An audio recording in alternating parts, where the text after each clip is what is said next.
your queen. Some may wonder why,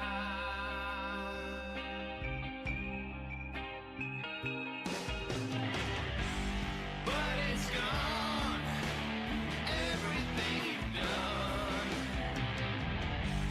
But it's gone, everything you've done. But it's gone, love is but a pawn, yeah. But it's gone, everything you've done. You can't help but grin. How you lose this place to us, I won't let me win.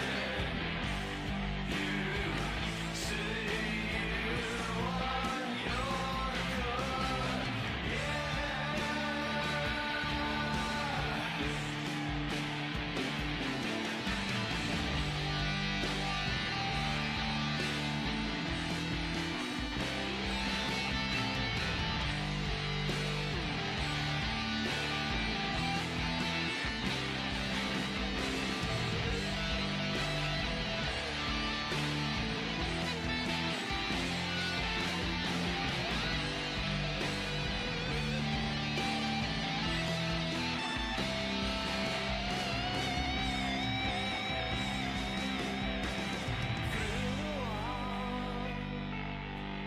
Let it all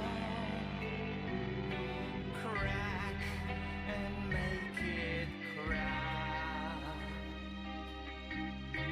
You're confused, I love you. Some may wonder why, but it's gone, everything you've done. But I mean, serve your queen. Some may wonder why.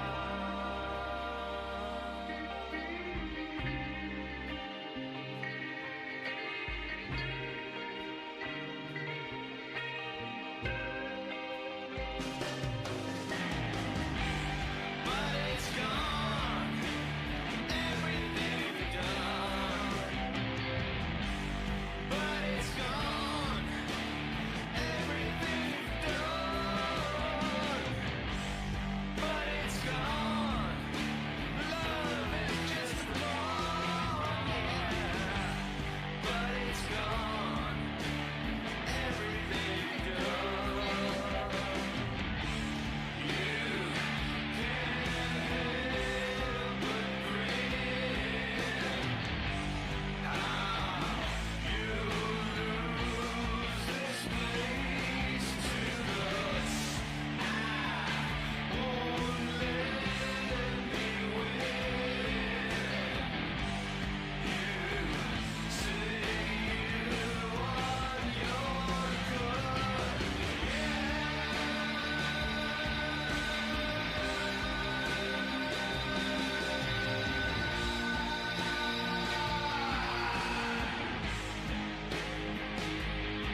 Yo, what's up, guys? Today is a Friday in California. Uh-huh.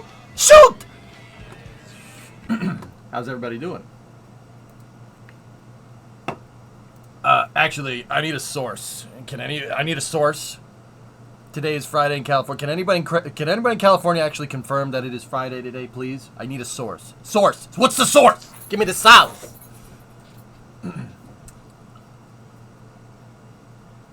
Arg Blue, what's up, dude? It's Friday in Germany. But mein Freund, that is not near California. No, they are not near each other. I don't know if you have studied a globe recently. Oh, Ernock, okay, you confirm it, okay. It's Friday, you ain't got no job, and you got snot to do.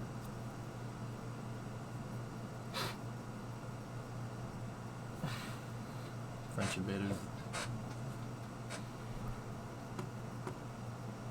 Very pretty smoke in a vacuum cleaner, okay.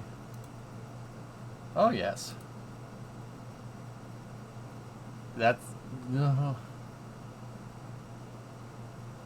Okay, cool. It's Friday, it's time to get a cold one out. Alright. Way ahead of you, bro.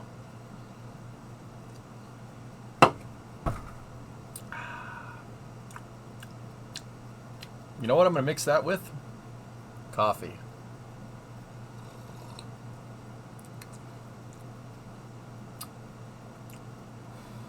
So, I learned something today. Lager and coffee actually taste okay together. That's fine. No, stop! Make me. Make me.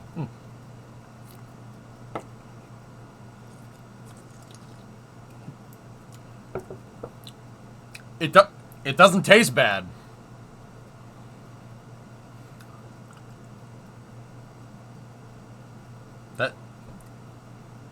Why doesn't that... I mean, it doesn't taste good, but it doesn't taste bad either. If you could describe your brain with a fruit, what would it be?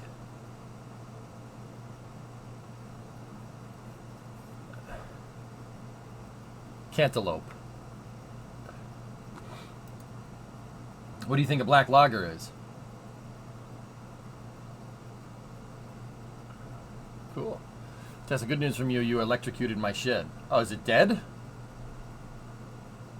Oh, now you got 12-volt lights and a 220-volt AC from an inverter connected to a great big diesel LA battery with a solar trickle-dick charger. All right, cool. Sweet. Sweet.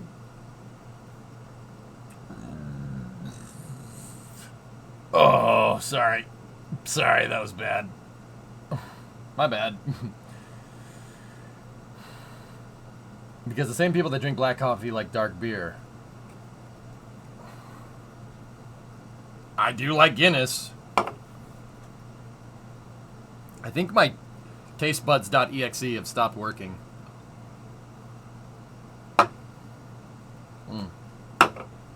Tasty. My brain is a lime in a coconut. Did you put the lime in the coconut?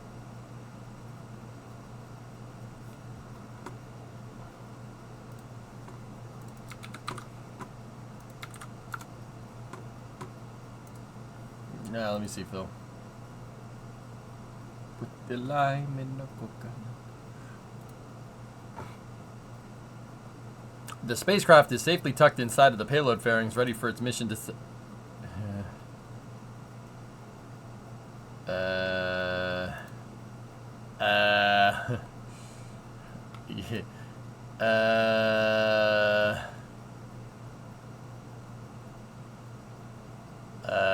yeah, that's missing, you're not wrong. It's missing some parts.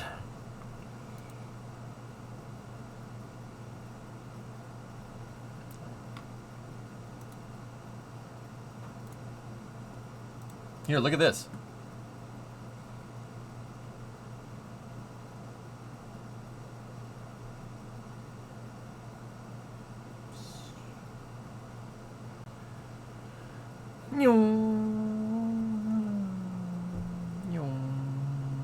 Okay, that's cool.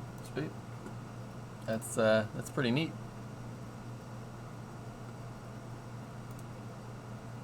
Yeah, that actually just happened.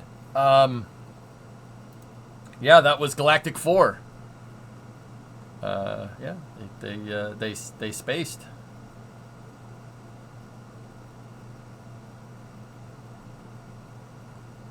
They have spaced. And in an hour and a half, we have Protoflight launching. So Galactic 04 is already launched. It wasn't streamed, unfortunately. But Project Kuiper Protoflight for Amazon on a ULA Atlas 5 is going to launch in an hour and a half. Tori Bruno has just reported that Centaur 3 LOX topping has started. The board is green. We like green. You green? Super green. Who was on board? Don't know. You forgot to watch this yesterday. Oh yeah, the Vandenberg thing. Yeah. I watched it. I just watched it off stream. It's because I didn't want to watch it with you here, Eric, because you smell. So, you know.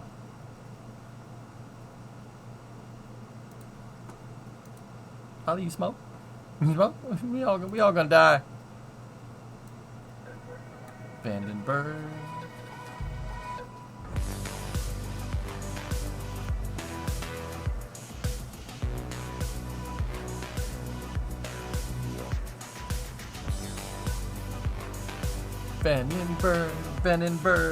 Vandenberg, Falcon 9. Vandenberg, Falcon 9. MDs go for launch. 8, 7, 6, 5, 4, 3, 2, 1, 0. Ignition. Lift off the Falcon 9. Guys are downrange. Landing like boy.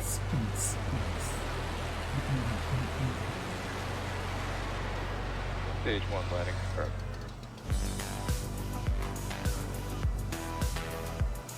Oh yeah, Moto. There's some pretty decent footage in here.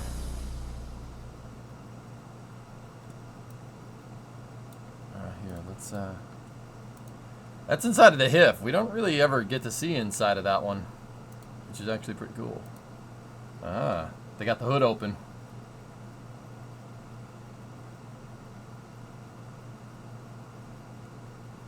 Cool. TVC right there.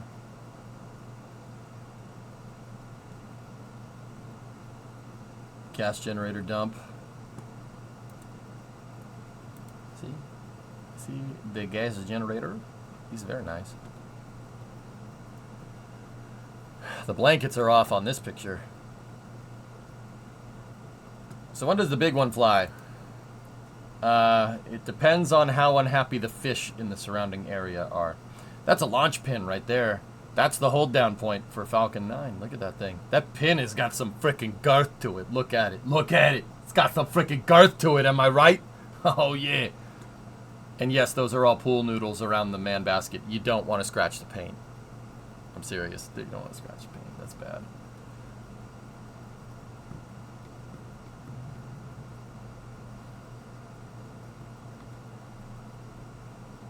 Yeah, look at that.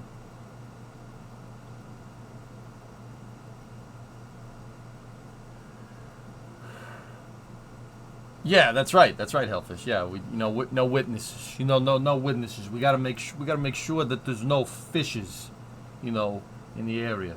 I would say go sleep with the fishes, but we don't need any fishes in there. You capiche? Understand? We don't need any fishes. I don't need any fishes at this time. Chad. You broke my heart. I know it was you.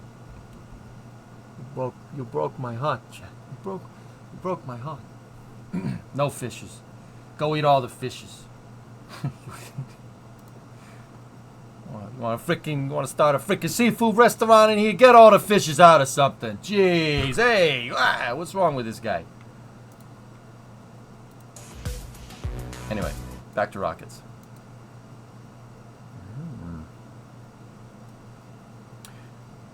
Remember, no fishes. Wait, what? Cool.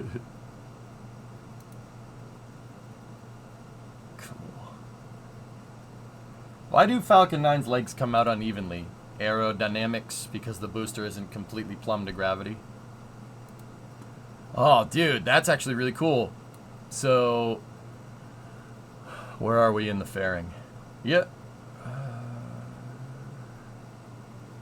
There's the fairing pneumatic systems right there. Look, it's all nylon.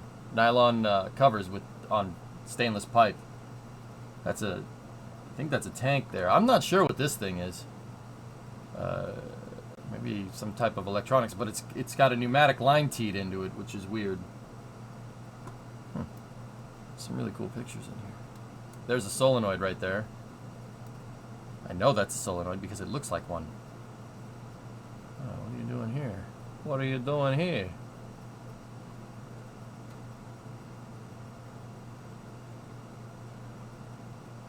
Huh. I'm not sure what part that is, but I know it's inside of the fairing, but I'm not sure what part it is. Yeah, they're almost spacecraft themselves at this point. Yeah, that's right. Slap hands! Slap hands! Slap hands!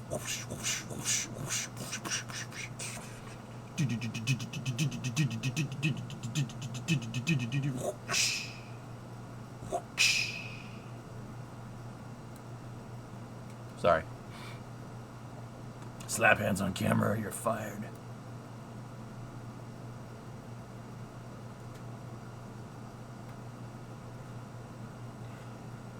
Look at how much fun they're having. Dude, see that place right there? That looks like a bunch of fences? That's Lompoc Surf.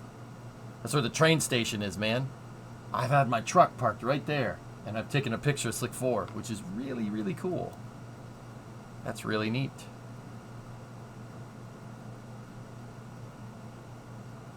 Huh. Cool. You look like a whack, a whack, a whack, a whack, a whack, a whack, a whack, a whack.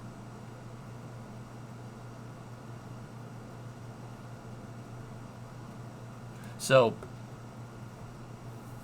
if I can look, so see how the booster's crooked?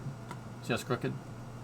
This booster, there's low pressure on this side because it's coming down slightly crooked, right? So, where's the air going to go? The aerodynamics are going to get shot out over here somewhere. And it's going to be a lot of low pressure there.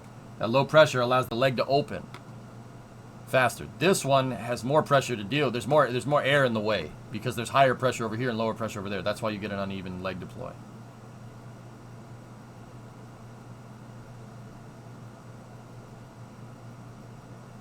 Now see that?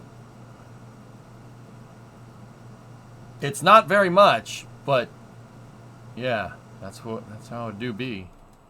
Look, you can see the air slowing those things down, but that one's just wide open. And these are amazing shots, by the way. These are really nice. You can see Slick 6 over there. That's cool. Yeah, see, check this out. So, Slick 4 West, right? The landing pad, so LZ4. This one right here. That was a Titan pad. It was a Titan launch pad. See the flame bucket? There's a flame bucket behind my melon right here. See that? See? Cantaloupe. See, that was where the plate for the rocket was, right there. And then there was a support structure here. There was a service tower. You'd still see the rails from where the service tower was. The flame bucket shot out into this kind of trench right here. That's why they built Slick 4 where they built it, so the pad deluge and everything just drains into the ocean. You know, they probably didn't care at the time, but yeah, whatever. Still cool. See the retention pond and the drain goes down into that ditch. See it right there? That's where that's the old flame bucket. Titan boosters launched from here. You could still see the hole in the pad where the rocket where the rocket used to be. The rocket do be like that. Yeah, pretty cool, huh? That's actually killer, man. California launch sites, dude, are so picturesque, dude. Look at... I'm telling you, go and see a Vandenberg launch. If you're in California, today is Friday in California, and you want to see one, you can go up in these mountains over here in Lompoc, and you can see them. You can see it if the fog isn't in the way. But, dude, it is... I'm telling you, man, the drive up to Lompoc from Los Angeles, I did it in the 97, and we streamed it. Holy crap, is it pretty. Like, I'm not one to be like, nature, you know what I mean? But, dude, it is, yeah, it's on a, Moto, it is on another level. Like, this whole area right here is super pretty. Like, it looks fake. Like, not fake, like, oh my god, the birds are fake. You know, when you're driving down the coast on PCH and you take the right going towards, like, Lompoc, you go up into the mountains, like, particularly this point right here, this road, oh my goodness. It is one of the prettiest roads ever. These pictures don't do it justice. It doesn't do it justice. It is just, it's beautiful. Like, that's the... Is that my truck?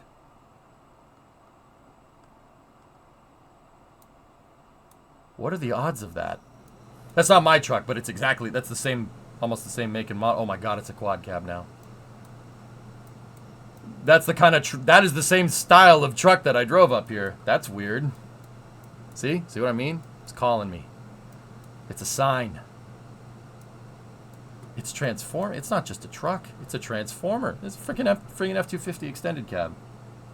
Have you seen Yosemite? I haven't been up there.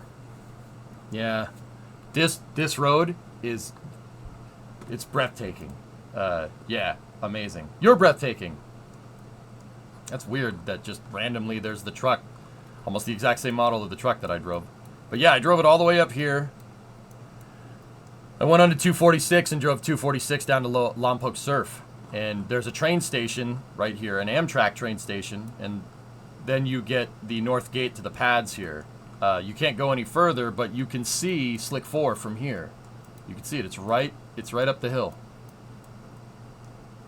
Wow, this is a super old picture. Oh, that's 3, not 4. I was going to say, the landing pad isn't even there. That's the one. See? Surf Beach is unreal. Dude, it is so ridiculously pretty. The whole Lompoc Valley moto, like, there's not many other places I would really enjoy calling home. I'd live there. It's beautiful. Even I-5 between Cali and Oregon. Dude, this whole, like, yeah. Dude, the whole coast is super pretty. I mean, don't get me wrong. Like, where I'm from, like, Cape Cod, it's pretty. I like it. But, you know, like, I grew up with it, dude. But, you know, you get the juxtaposition of the mountains. You get the juxtaposition of the mountains, like, right next to the ocean. It's beautiful, dude. It's beautiful. I see why people like it out there. I definitely see it. Like, this whole area, I love it a lot. It's a really, really cool place.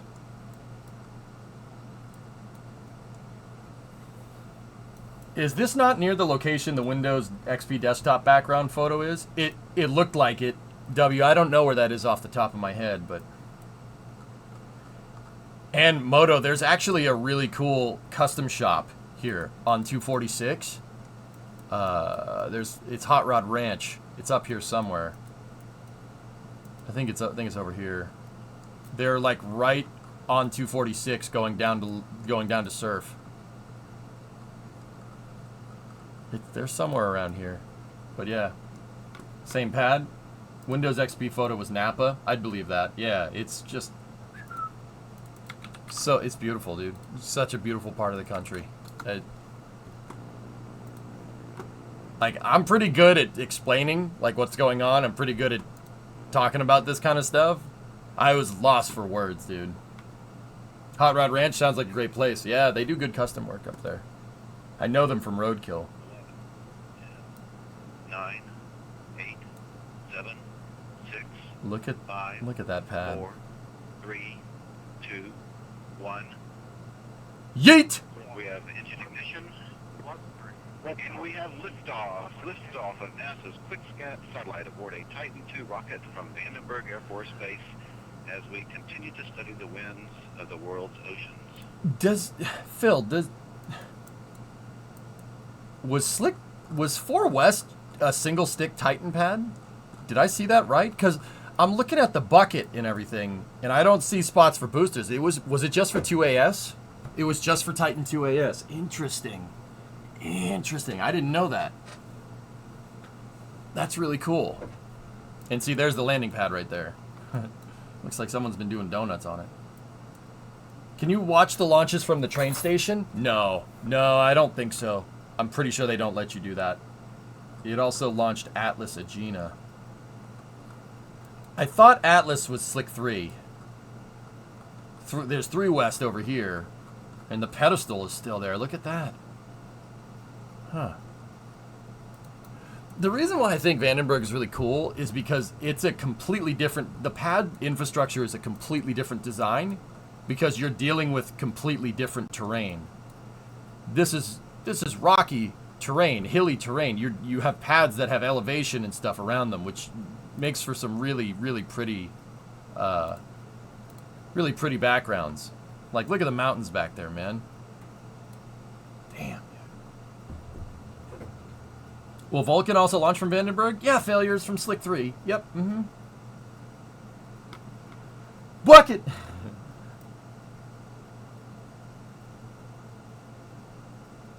Yeah, dude, look at how pretty that is, man. When you get a blue sky in California, dude, you can see for freaking miles, man. Those mountains are not close. They're just huge.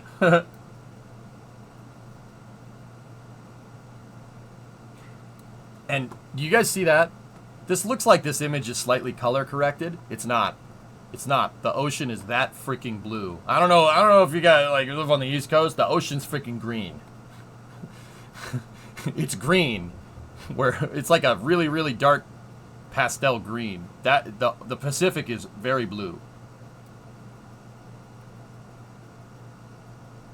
From Wiki, Slick 4 launched Atlas Agena, Atlas SLV-3, Titan 3B, no SRBs. Okay, so it wasn't 2AS, it was 3B, and 1 Titan 23G. Yeah, the North Sea. Yeah, you guys, yeah. The North Atlantic, where the ocean near me is green. It doesn't look like that. Look at that picture. Look at the contrast you get between the blue and the green. It's just, that's what I mean. It's eye candy. That whole part of the country is just eye candy everywhere. It's so pretty to look at. And there's good surf. Someone said California does not have weather. Yeah, but they pay the price for that with earthquakes. But those aren't too bad. Actually, that Titan pad looks in pretty good condition. And the reason why is because everything out there lasts, because there's no humidity. Stuff doesn't rust out there. So, if you live in the Rust Belt like I do, it's just not the Rust Belt. Northeast.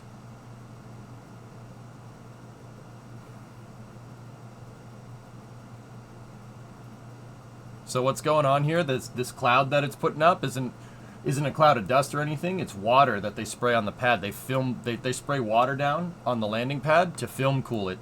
It's just a little temporary layer that makes sure the concrete doesn't get destroyed.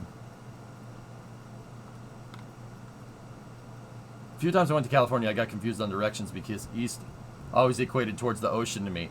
I had to rewire that one in my head too, Jim. When I was driving up PCH with Brimo.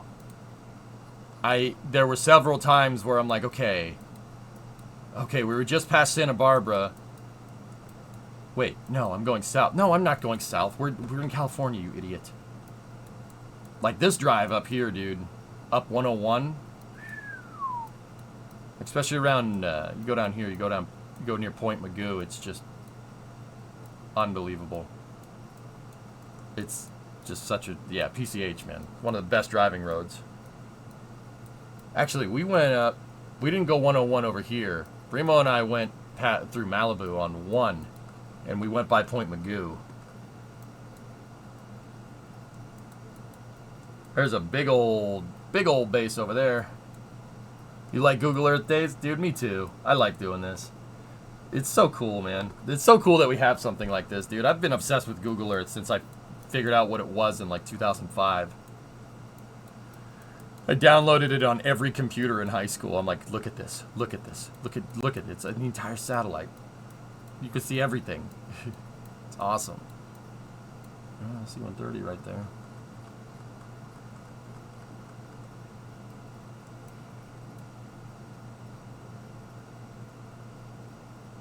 Hey, Chief, what's going on? Yeah, dude, disk drive. Oh my goodness. I had trouble like reconciling that like people live here. People just live here. That's what's weird to me. Screwed with my head. I'm like, people live here. This is just like where people live and work. That's weird. Okay. All right. And then Slick 4E was home to this beast. I still can't believe how beefy that mobile service tower is. What's that?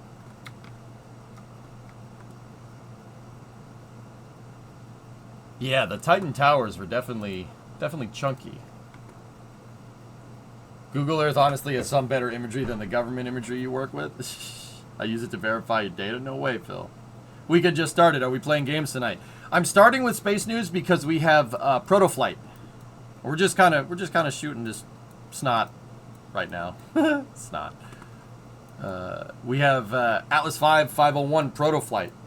It's teed up on the pad. Board is still green. 70% go on the weather. But yeah, we were looking at Vandenberg pads. I really enjoyed doing that pad dive with you guys. I love showing that stuff off. That's my favorite. Especially Slick 6. Such a killer freaking launch pad. Any word from ULA on Vulcan since the B4 exploded?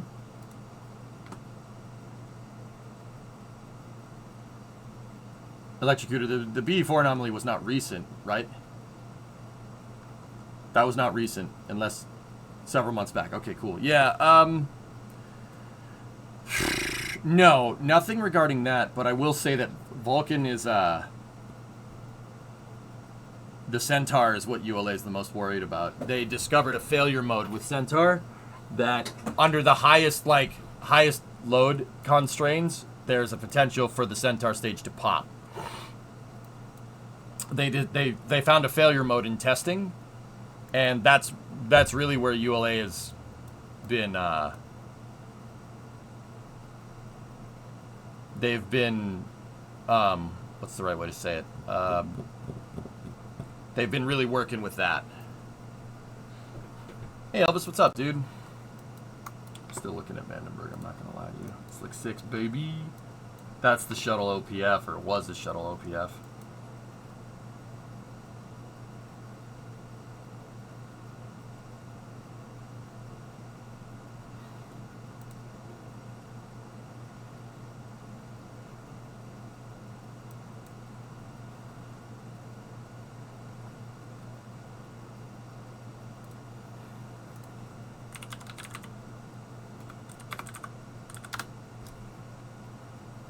F1 qualifying in 12 minutes? Oh, that's neat.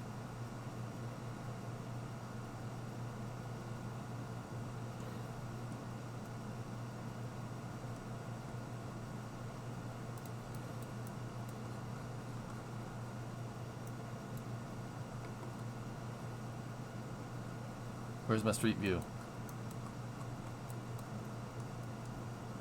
Where'd the street view guy? Oh yeah, he's over here. That's right.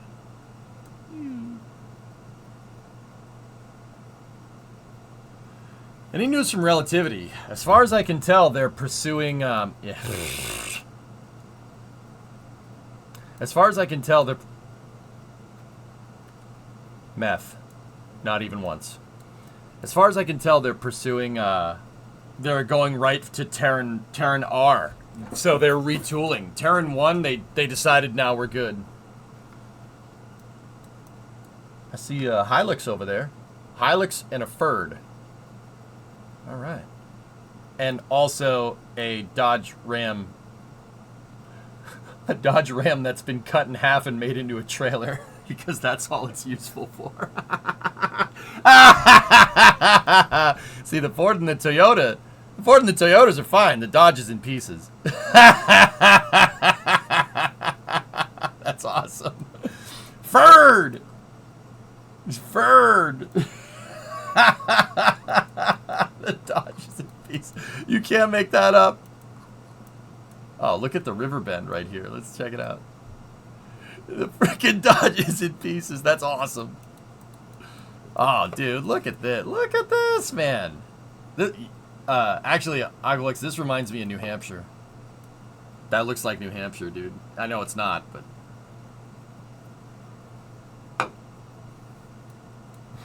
Let's be honest, the Dodge probably rusted away and that's all that's left. That's exactly what happened. Them's fighting words. Like your Dodge? Yeah, they rust. Is that supposed to be a jab or? Yeah, it's beautiful, man. Actually, Aqualux, this reminds me. Did I tell you I finally figured out how to pronounce Willamette? I finally figured out how to say that right. You know why? Because my cousin's fiance is from Portland. I'm like, there's a place where the Evergreen Museum is, dude. Stream gives me so much crap for not being able to say it right. How do I say it? And he's like, Evergreen. He goes, that's in Willamette. I'm like, yes, that word. How do you say that? I finally figured out how to say it right. I could not pronounce that right for the life of me. Yeah, guys are exactly down here. Evergreen's over there, the Evergreen Museum, and it is a really, really good museum. Exactly, Willamette. Exactly, that's how you say it. I was saying Williamette all the time, and it was not, that's not, yep. Nope, that's cringe. That's a little cringe, bro. It's a little cringe. Where's Evergreen? Let's see if we can find it. It's around here somewhere.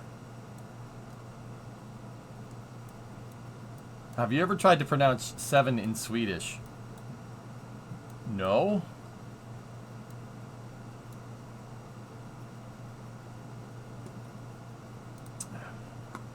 Anyway, never mind. We'll do that some other time. Weird question. Do you think a place like Wyoming, just put it into Google Maps, would be okay for smaller rocket launches since there's nothing around? I mean, if you launched like out over the ocean and then went south, yeah, sure, but there's better places.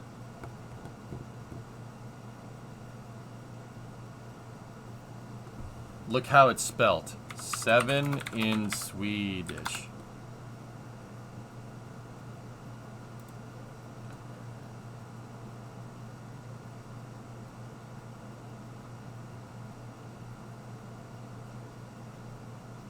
Shoe?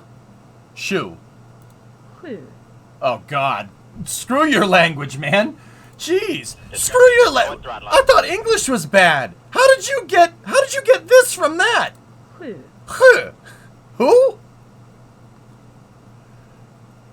How'd you get... What?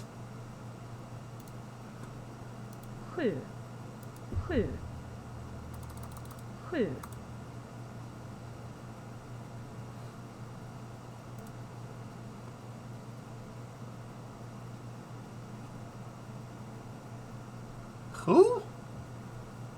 Bless you.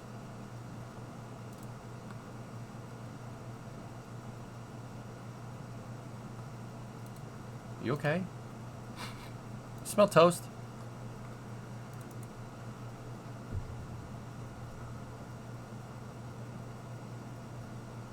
What kind of sorcery is this? I'll stick to English.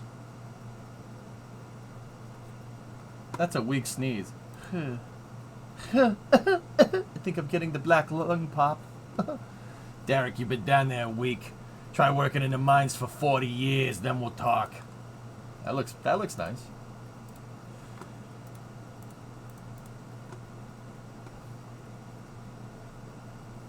If you want to see something beautiful, look up Silver Springs State Park in Florida. You'll be like, wow, when you see the water. Silver Springs? Alright. Last one. We gotta talk about space, baby. I'd launch on my payloads and me. Let's talk about it.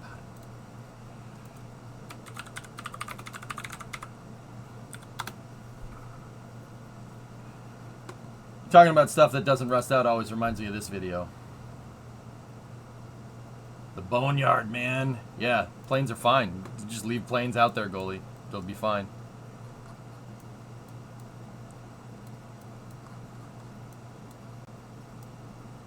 Where are we? What part of Florida? Oh, okay.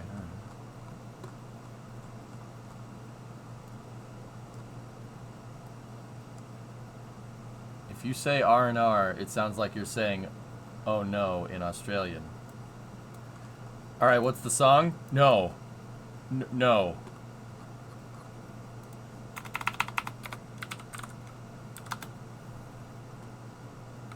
No. Oh, there is the spring. It's right there. That's cool.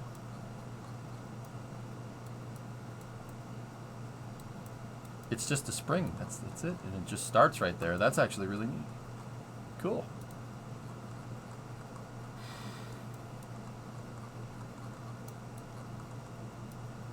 Let's talk about it. Space. Space.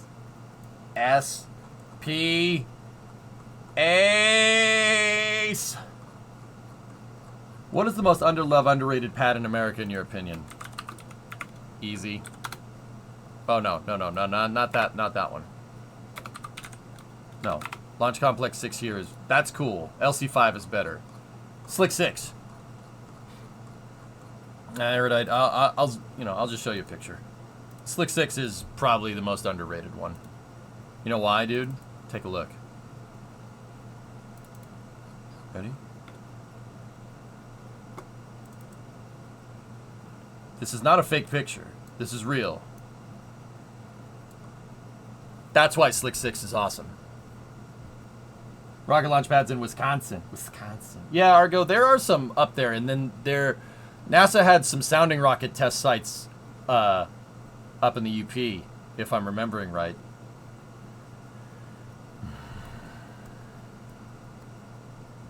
That's a rather expensive mock-up pad. Oh, the pad was real. Shuttle isn't. What about Nike pads? Why would I want to launch a shoe? Actually, Jim, there was a Nike launch site in Wayland, Mass, and yeah, I went and saw it. You saw the door. Like, this was a long time ago. Like, my uncle took me there, and yeah, it's got like the doors and so like Nike missiles were stored on a transporter erector, like horizontally, and they were stored inside of a HIF, and the doors of the HIF opened up and the missile went vertical in the HIF, which is cool. Yeah, there's Nike sites all over the Northeast, dude. Yeah, they're really cool. Oh, I've seen this before. Sad it never launched from there. Yeah, dude, look at it. Look at it. It's the goated launch. Can you imagine how pretty a shuttle launch would be? I mean, dude, okay, look. Look at the color gradient. Now, I'm gonna art school nerd out on you for a second. I'm actually gonna try to put my stupid liberal arts degree to some use here. All right, look at the color gradient. The blue. Look at the gradient. That just happens in California. It's just a natural color gradient. Look at the gradient that you see right there. Look at how dark it is up here. Look at how light it is down there. Really light all the way down to the grass. And blue and green are complementary. So it just makes a really, really eye-pleasing picture. That's what I mean about Southern California. We would never see it. Can you imagine the shuttle trying to boot out of Vanden fog? Like, how many shuttle launches would have ended up getting scrubbed? Oh, boy. Wait, whoa. Hold up.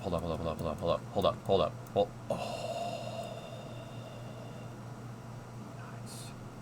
Nice. W250. Very nice. That's good, too. This is actually a very interesting picture, because that's there. See that thing? Who knows what that is? See this gantry right there? What's that for?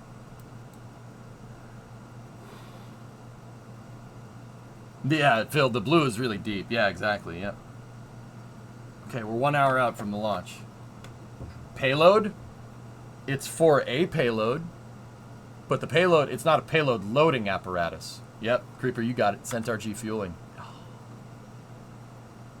Dude, I miss that thing. It's gotten... I thought it would, you know... I thought it would get better the further away the shuttle has been retired. It's worse. It's worse. I miss that thing so much, dude. You guys... Shuttle launches were damn special. I don't know what it is, dude. Like, Dragon launches are cool. I like Dragon. I love Falcon 9. That's like... Falcon 9 is Genesis, man. But this thing...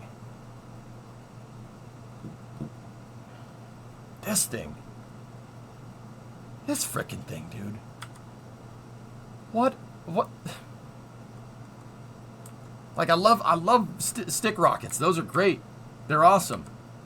Oh, there's the Creeper. There's the blueprint for the gantry. Why is there a space shuttle on a starship crawler? Hey, my guy. Discovery, go at throttle up. It was the spaceship. Hey, Shrub, 78 months. Putting people on a spaceflight capable glider with giant SRBs is next level metal. It is, though. And you know what? I've kind of just written it off to just nostalgia. Straight nostalgia, because that's what I grew up with. But I mean, you see how hard it is, right? You see how hard it is to like make rockets actually, like how hard it is to actually reuse Falcon 9. Like, it's taken space. Like, don't get me wrong, SpaceX making it look easy right now. They make it look really easy. It's taken some time, though, right? Like, it's taken some time to get to that point. And even what they're doing right now, they're doing all this crazy rapid reuse with Falcon 9s. Dude, they almost got to that point with the space shuttle. It was close. If they didn't get cold feet from, you know, if the government didn't get cold feet from Challenger, you know, or they had just designed an O-ring to work in the cold, even though that's not what NASA asked for, but hey, whatever. If the shuttle had basically gone on without a catastrophic failure, we could have had a scenario, we could have had a future where the shuttle's launching as much as Falcon 9, which is insane to me when you think how ridiculously complicated that thing is compared to Falcon 9. It is way more complicated. Like, way more complicated. This thing makes Falcon 9 look easy. And Falcon 9 is not easy. That's not a simple vehicle. Nothing is that launches into space, right? That's the day that Endeavour rolled out, fellas. Look at how shiny all the tiles are. Isn't that weird? So, a crew version of Dream Chaser? I don't even know, Electrocutor, if Dream Chaser is going to scratch that same itch. I'm not 100% sure. Do you think? You think so? Yes, but it was the definition of determination. Dude, yeah, exactly, Crazy. The fact that we willed that frickin' thing into existence is mind-boggling. Centaur rolling beam umbilical was installed on the pad when Bill went up. It's visible in some of the footage. Yeah, Thomas, you're the one that found those pictures, dude. Any crew launch is special. Yeah. Yeah, and you're not wrong, Mutter. Yeah.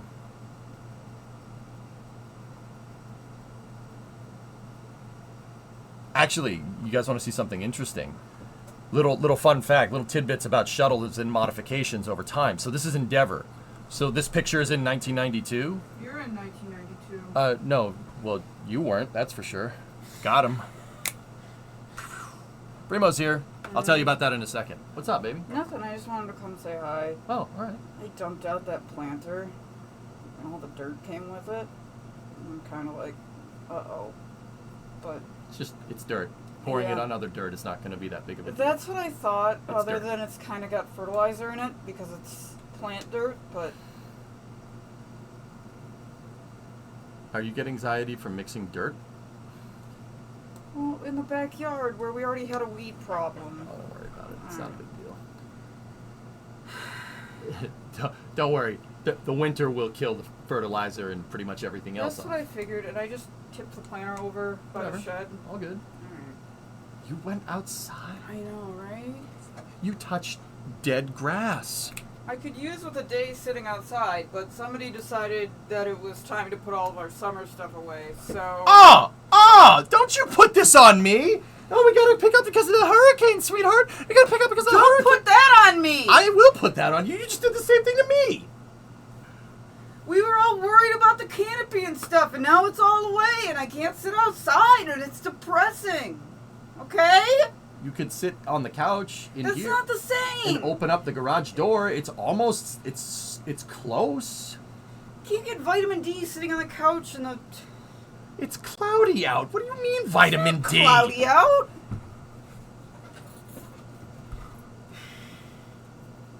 You could sit on the grass. Are you telling me to touch grass right now? No, I already told you to touch dead grass. The grass is all dead. It's dead because it Right. got cold. What are you, a freaking world traveler? Chat, you stay out of this. Baba. Can we hug this out? That's what she wanted to do. Oh, we have light chairs, but there's no shade or anything, is really the kicker. We put all the patio furniture away when that hurricane came through a little while ago, guys. It's all packed up in the shed. Like Yeah. Tetris. It's like Tetris in there. Yeah. Like, if you take one, like try to get one chair out, it's all gonna fall out. So Yeah. it's Tetris up in there. So yeah, no. You can sit in the wheelbarrow. I'm gonna sit in the wheelbarrow. Why not? Shot. If you want vitamin D, you don't want shade though. They got you there. You can get vitamin D sitting in the shade. Reflectivity. Is it sunny out for real? Yeah, it is. Come with me. Come see. I'll be right back. Chat, stay there. Keep your hands to yourself.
Did the chair keep you company? Did the chair keep you company, Chet? Ugh. So it is sunny out. Yeah, it's really nice. It's sunny and 70, and I'm annoyed now because I'm inside. I'm annoyed now because I'm inside. It is quite nice out. I'm playing Tetris with the chairs. Discovery, go I'm on not throttle. touching that gym because of my back, dude. I broke my back, spinal. Oh, come on, bring back the chair. Chair's still here. Hey, hired, 57 months. Oh, go out and enjoy it. I just did. It was cloudy and crappy when I came up here this morning. I had another thing that I was working on, so I was up in the garage at like 8:45, and it looked like Vandenberg this morning.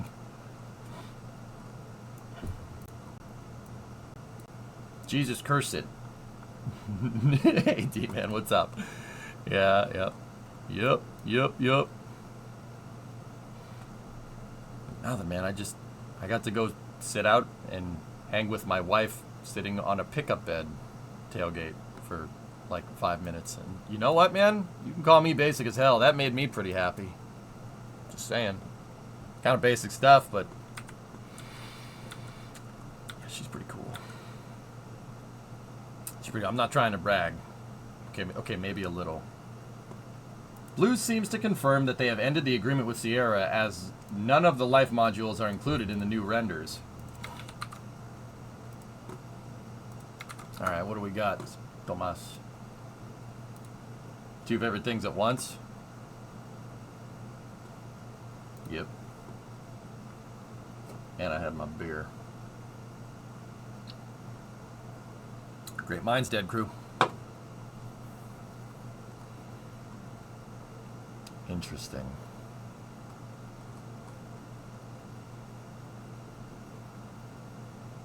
Yeah, I guess Mike was right. Interesting. Okay. So you enjoyed the 6-foot bed that was never to be made. You enjoyed the 6-foot bed that never has to be made, and the weather. Yeah, Tigris, it's an 8-foot box on the 97. Thank you very much. You need a mobile streaming rig, just go outside. I have the garage cam, dudes.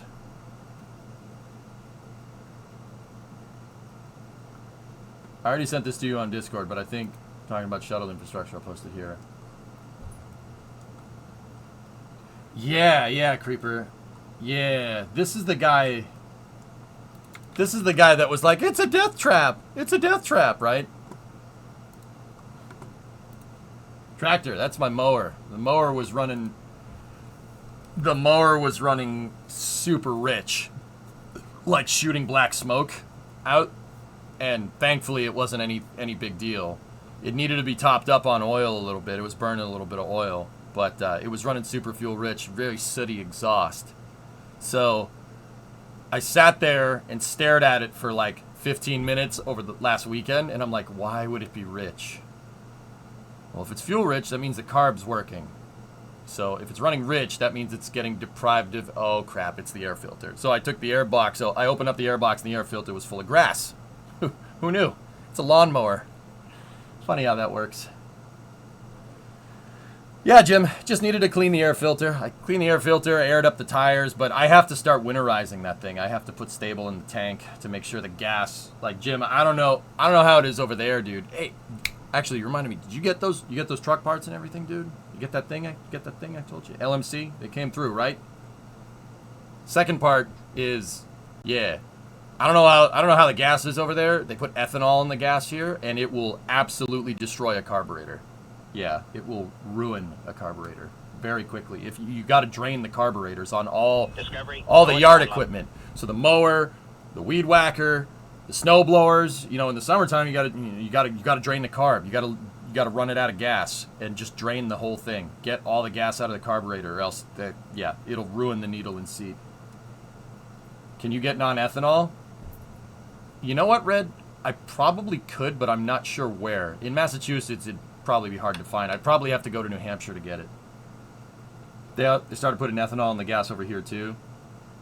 10% in regular and 5% in premium. Wow, that's Marinas usually have non-ethanol Discovery, gas. go and Right on. throttle up. Havocs with 37, Stormcrasher with 36. If only there was a Buc-ee's near you, which always has ethanol-free pumps. I mean, Storm, I'd have to go look around. Also, it's Massachusetts, so my environment.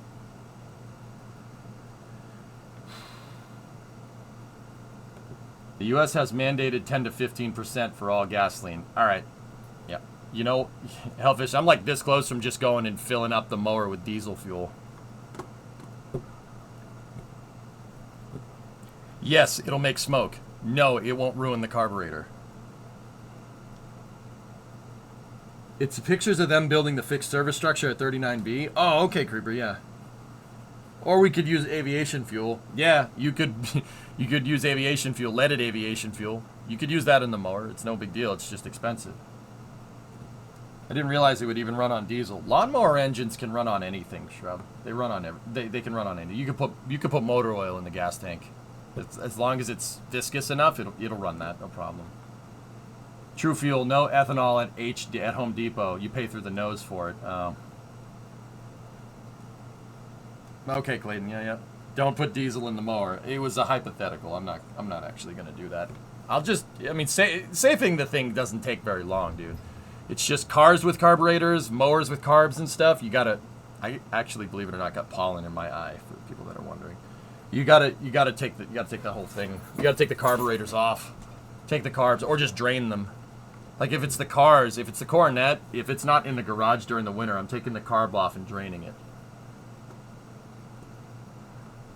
Or just run it dry. I mean, you could do either one. But see, the thing about wintertime is, you know, if you're not from where it snows, the humidity goes to nothing in the winter. It is super dry in the winter, believe it or not. If it's cold, really, really cold for a lot of days, why is the humidity down? Well, all the water vapor freezes and it falls out of the sky. That's what that white stuff is, right?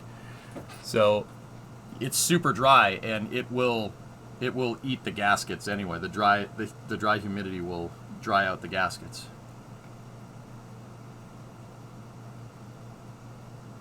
You got natured. Yeah, I know. They told me to touch grass, so they didn't say rub it in your eye, but I did anyway. Did you get your homework done yesterday? I did, RJ. Yeah, I did. Yeah, got some really, really good progress. I've been working on another project off and on. I'll tell you guys when the time is right, you know. Yeah, just doing... It's not anything like Route 154, and believe it or not, it really doesn't have a lot to do with streaming. But, yeah.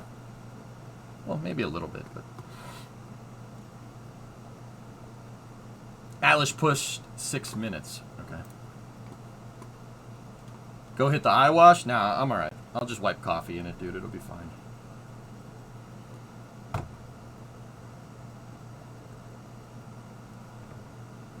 Yeah, it becomes hydroscopic. Yeah. Yep. Just put lead in the gasoline again. It's fine. It's not, but yeah, okay. So, the orbiter mid-body unit umbilical. I'm skipping the text and looking at the pictures, Creeper, which I probably shouldn't do. Probably should never do that with aerospace. But... Oh, yeah, okay.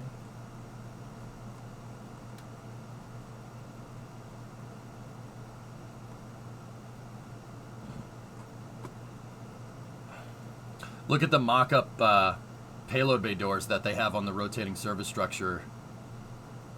Interesting. They have mock payload bay doors there. Yep. It would have been nice if they kept one of these a clean pad, but they were planning on launching a lot with the shuttle, so...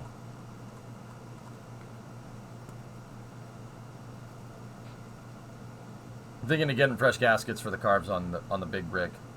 They look kind of cracked, so I'm wondering if my problem... I mean, Tessa, you know, in the wintertime when you're not riding, take the carbs off. Just take them off. It's a linkage in a fuel line and a couple of bolts. Just take them off. And maybe a couple of wires for an electronic choke. Take them off, run the thing dry, take it off, keep it in your house. Keep it next to your computer so it stays nice and warm. I'm not even kidding. That's what I'm doing. When the weather gets too crappy for the 59 to go outside. I mean, the 59 is okay in the garage, but like, just you know, like if it's gonna be outdoor stored, and the 59 wouldn't, but if it was, I would take the carb right off.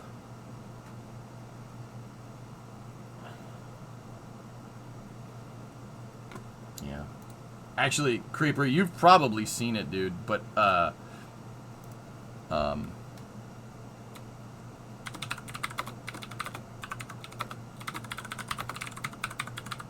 there's a picture floating around of NASA working on Complex 39. They're working on 39A, and it's halfway between the shuttle program and Apollo. So it's probably like 74 or 75. And it has an ML still on the pad with a fixed service structure right next to it. And it looks wild, dude.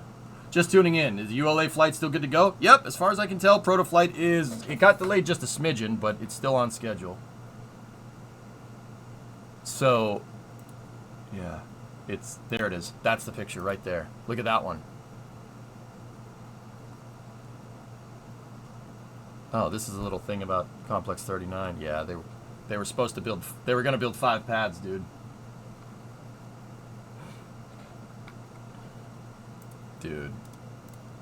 You know, people, we did a little cool Space News deep dive yesterday into how long it took to settle the pads and everything. Yeah, look at that. So, really interesting thing here. Check this out. The topsoil that I told you they scraped all of it off. Look at it, all of it over there. See it? See it all over there? All that white stuff? All this chunky white stuff right there? The topsoil here on terrain that's already been graded is fine. But you see all the extra that they had? Look at all of it over there. That's all the stuff you can't build on. See this stuff right here? That's what you can build on. And that's like a couple of feet down in Florida. But my environment, yeah. Yeah, okay. But yeah, dude, look, where the crawler is, where the crawler parks the rocket, look at how built up that thing is. They literally just built concrete boxes underneath that thing to be able to take the load. See these pieces right here? Look at the chunkiness on the concrete. That's where those pegs are that I was telling you guys about, that the mobile launcher platform and the MLs can hook up to. There's a steel peg that goes right here, and you could still see the casting. Not the casting, the rebar for that one right there. It's still under construction. But dude, look at the chunkiness of this thing. This thing could withstand a nuclear blast, because that's basically what comes out of the bottom of a rocket when, you know, when it fires. But yeah, these pictures are sweet, dude.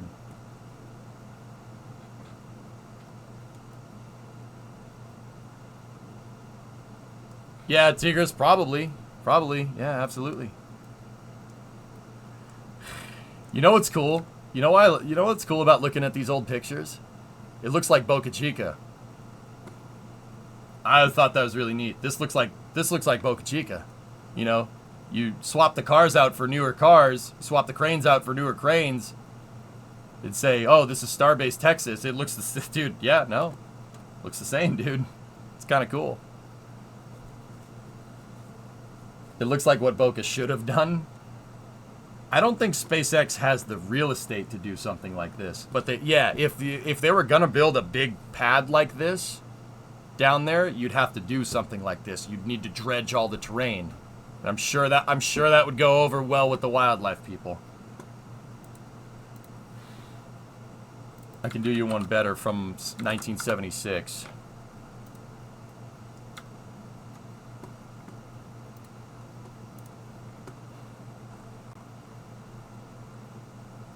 Yeah, so a lot of people don't know, and most of you probably do actually. But see the pegs right there? It's an insane piece of engineering, just for what it's worth. See the fixed service structure at 39A? That's Apollo hardware. It's the remnants of an Apollo launch umbilical tower. NASA literally just took this thing apart and stacked it over here on a crane, with a crane. They stacked it over there. They took the LUT off. So I always thought that was really cool. That was a really cool fact. You know, every time every time a Dragon flight goes off and you see the astronauts go up the elevator and they go walk up the stairs to the crew access arm and stuff, Apollo astronauts walked on that same structure, dude. Pretty cool, huh? Yeah, the 39A fixed service structure is left over from a Saturn V mobile launcher launch umbilical tower. That's the red thing, the big red thing right here. It's an LUT. The LUT is attached to the mobile launcher platform, which is this big gray thing. It's a platform that has a launcher, that has the launch pad built into it. It's the mobile launcher platform. The LUT and the MLP combine to make a mobile launcher, just an ML for short. Thoughts on SpaceX getting the federal government to claim the Boca area so SpaceX can get moving? I think there's a government mechanism for such things. That wouldn't be the worst idea, dude. I honestly think that the U.S. government designating the Rio Grande Valley as a federal wildlife refuge is one of the smartest things for environmentalists and for SpaceX at the same time. Here's the thing. If they had just designated it a park, or like they designated it like a state wildlife refuge, right? Well, it's very clear that a company can buy land and build there if, you know, with the cash, right? Like if you have the cash and you have the permits and, you know, you shake the right hands, clearly you can build there because Boca Chica Village was there and now SpaceX is there. However, you know, and that sucks, you know, for the environment people probably don't like that. But here's the thing. Think about it from a real estate development standpoint. And the Cape is the same way. That's a good idea, having them designate the entire Rio Grande Valley as a federal wildlife refuge, because that's the best place for a rocket launch. Ain't nobody ever gonna try to say, oh, we could develop houses here. There's a rocket launch pad there, you know, but we'll put houses close to it. We could develop this land. No. Ain't nobody wants to live near an airport, let alone a rocket spaceport, right?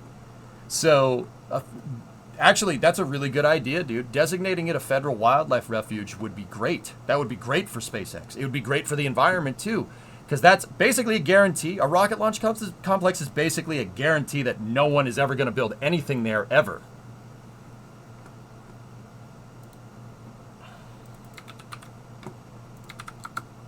Let me see, Thomas. I think that's actually a really, really good idea, dude.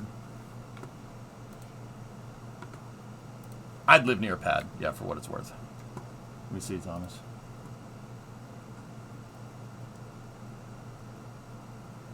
Approaching Texas and telling them they have to give up their land to the government usually results in some pushback. Yeah, Stephen, you know what? You're not wrong. Historically, that has proven to be not a good idea. Yeah, historically. I mean, Mexico tried that in the 1800s, and historically, it did not work. I wonder how you'd get that ball rolling.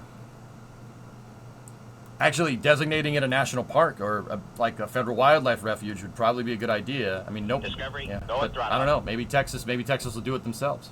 Hey, Vickers, 35 months. Thanks, man. Yeah, look at these pictures, dude. Yeah, see? There's the FSS. It's leftover Apollo LUT hardware.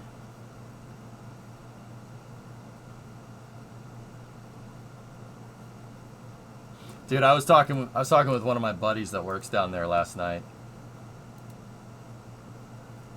Dude, a lot of stuff is being moved around, let me just say that, you know? It's pretty cool. It's a bit sus that the federal designation would speed things up. That's very not good. Yeah, you're not wrong. I know what you mean. I mean, I trust Texas to be able to get it done. I'm serious. I think the Texas local government would be just fine. Yeah, that freaking RSS. Could they add new pads to the area of 39A if they wanted to? Sure. There's notional pad 49, Tigris, which has been kind of in the works with NASA for a little while. Pad 49 is basically where Complex 39, the other Complex 39 pads would have been. Dude, look at the chunkiness of that damn rebar. That's thick freaking rebar. That's inch thick rebar. That's how strong that pad is.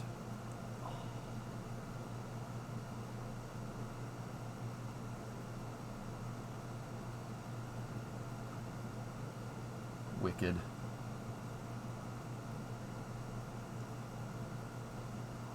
What a Chad tier. Look at that. Look at that. Dude, this thing is like eye candy, man. I remember the first time my parents took me down to KSC and I saw nice M113 and I saw 39A and 39B. My like 8-year-old mind could not handle it. I'm like I was like, I want to know everything about that.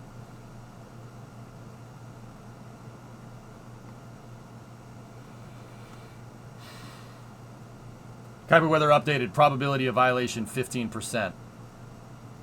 Okay, that's good. Cool. Now I'm just scrolling through pictures of Complex 39.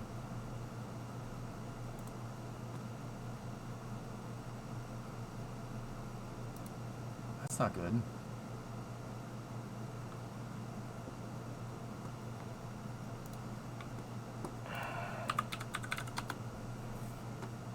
Yeah, Thomas, yeah, you know how I feel about 39C, dude. Just, that's not 39C, that's a parking lot.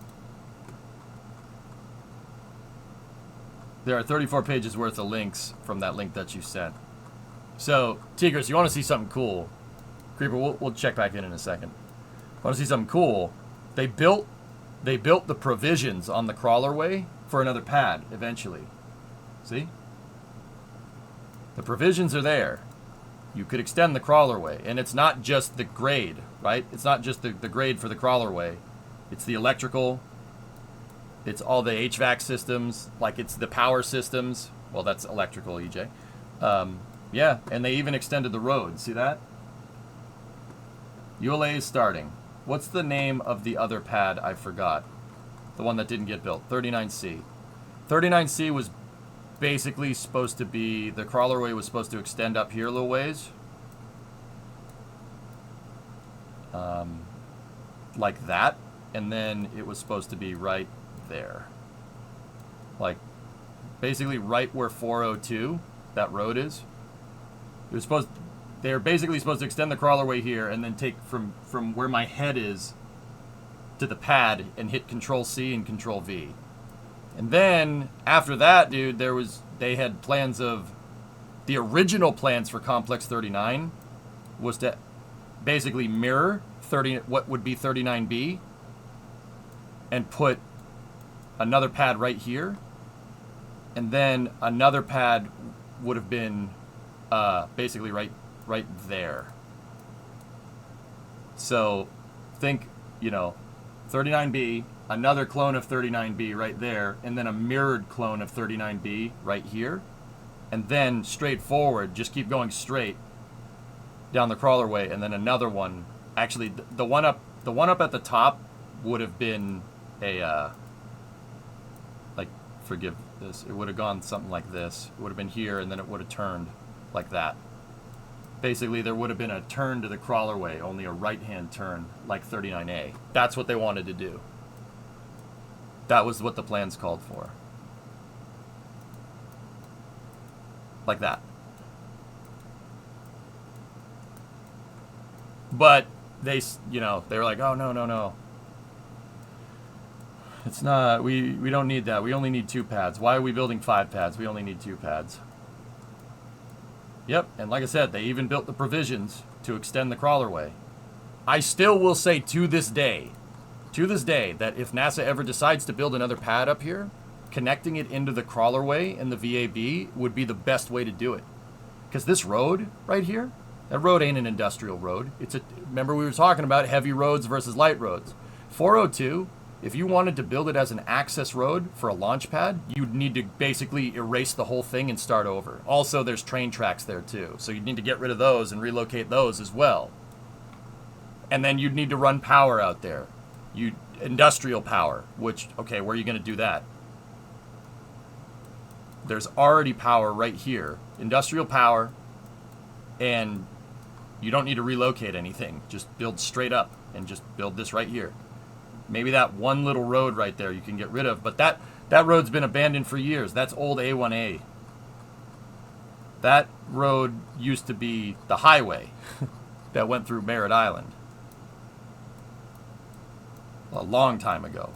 Like this is in the 40s, man. That road's been there for a long time. That's why down the Cape you sometimes see roads that look like they're going through launch sites. Like see the road? That road was clearly built before 39B was there. Right? It happens all over. This is old A1A right here. So that's the old beach road. And you can see right here that if you followed the road, it goes straight through 37B. See? Old A1A. And then it used to go, that road used to go down here to Complex 34. And then it's hard to see where the road went from there. I think it went like this, and I think that right there is the remnants of the road. That road's long abandoned. They built Missile Row, the Missile Row Road later, but you could still see where it was, which is kind of funny. And then the road came down here, and see right through Complex 36. See it right there, and then that road connected into the original launch complexes. See? That's pad 1, 2, 3, and 4 right there. You can see that the road went through here and then they diverted it around. And then if you follow that road again, it goes all the way down here, turns, right? And then turns over here.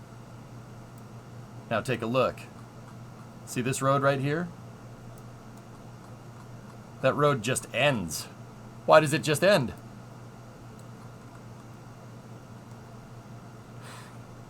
Because it used to connect right there. You know why? Because there never used to be water here. Port Canaveral is entirely man-made. This is all man-made. There was a strip of land here before. They dug it out and they made this. The south entrance to Cape Canaveral Space Force Station. See? You can see where the road went, though, which is pretty cool. Yep, that road was right on the beach in some parts. Yeah, it went up here and then took a right, and you drove right along the coast. I've been down that road. It's very pretty. Yeah, there's all kinds of cool stuff out there that we don't know about, so to speak. You know what I'm saying? And then it went up there, and but yeah. You see, like, there are some pads that they just said, nah, delete this road and make a road that goes around it, and that's exactly what they did.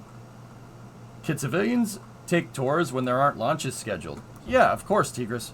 Anybody that's down there, okay? I get asked this a lot. Everyone that's down there, you know, I want to go to the Space Center. What do I do? Go right here. Go across the NASA Causeway, all right? So you're most likely coming from Orlando. So go on 528. 528 forks. Take 528 to 407, and then take a right at 405. Go past the Titusville Airport, right? And cross 1. Cross Route 1 right there, and go across the NASA Causeway. And then after you get across the causeway, take the first right, Space Commerce Way, and then go into KSCVC. Here. Kennedy Space Center visitors, right here. This is the space shuttles there. They have a Saturn 1B there. They have a Redstone, they have a Juno, they have a Jupiter, they have an Atlas, the Titan, they have an F1 engine.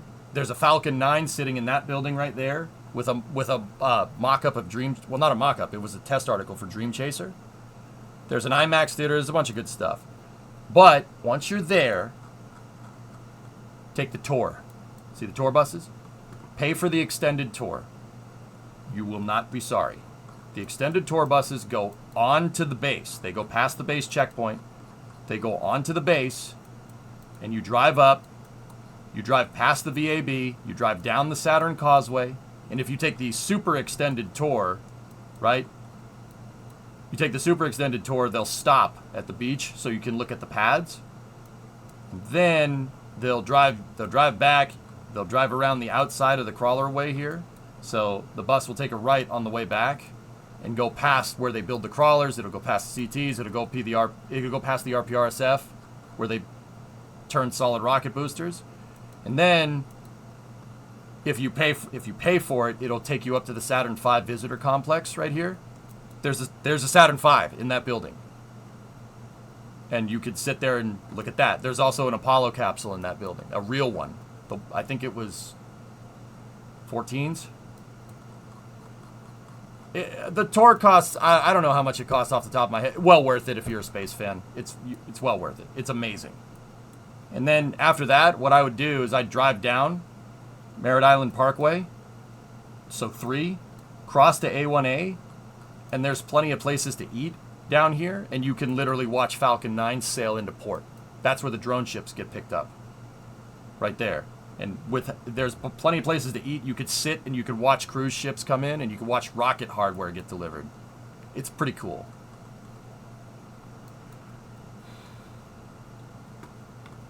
Hope this tug leaves the zone before launch, visible above the second lighting tower on the left. Oh no. The Saturn V is insane, Rhino. Yeah, it's a beast. If I forget exactly how to do this, and maybe somebody that lives down here can refresh my memory. There is another museum. So there's 2 other museums that you can go to. One of the museums is right here at Complex 5. Complex 5 is the Air Force Space and Missile Museum, or at least part of it. So they have a bunch of cool hardware out there. There's a Titan 1, there's an IUS transfer vehicle, there's the Delta IV original CBC. So yeah, that's actually a rarity nowadays because there's not many Delta IVs left. That's the only one that's not going to get launched that still exists. And they have a bunch of integration architecture, or integration stuff down there. There's a bunch of missiles and all this other cool stuff at the museum, right? You have to, I forget what you have to do to get in here, but there's something that you have to do. WD-40 would be the right guy to ask about that. Yeah, that's right. We have to drive on 32 and 31 to get around the south side of the skid. Yeah. So LC5 is actually really cool because if you stood right here, right there is where America first ventured into the stars. The U.S., right there. It was LC5. Complex 5, Mercury Redstone, Alan Shepard. Right there. Complex 5. It's really freaking cool, dude. That's where we first decided that we choose to go into space and more. Yep. The last thing is the second part of the... Oh, it sucks seeing Complex 17 like that. That really pisses me off. Sorry, ADD break. The last part of the museum that you can see is the hangar over here. The Space and Missile Museum has a hangar at Extension at Cape Canaveral Space Force Center proper. One of these is a museum, and it's full of all kinds of cool stuff. Should LC-5 be renovated to launch rockets? That'd be kind of cool. U.S. government should mandate their launch contracts that each rocket model have a display version built. You'll get no argument from me, but you know, money. At least the test article, right? Like, but yeah, you'll get no argument from me. Confirmation that they'll end coverage after first stage separation at the request of the customer.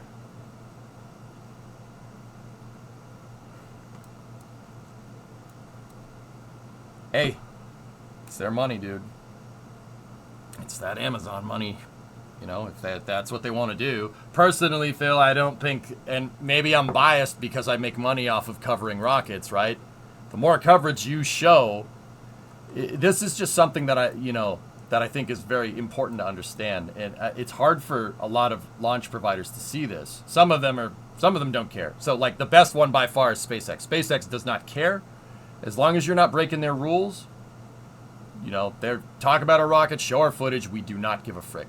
ULA, for the most part, is like that, except with national security missions and obviously this, right? But here's the thing, and this is why I'm always between a rock and a hard place. I know people that work at Blue. I know some of the projects that people are working on at Blue. I can't say what those projects are because I don't have any concrete source for said projects, you know? So I don't say.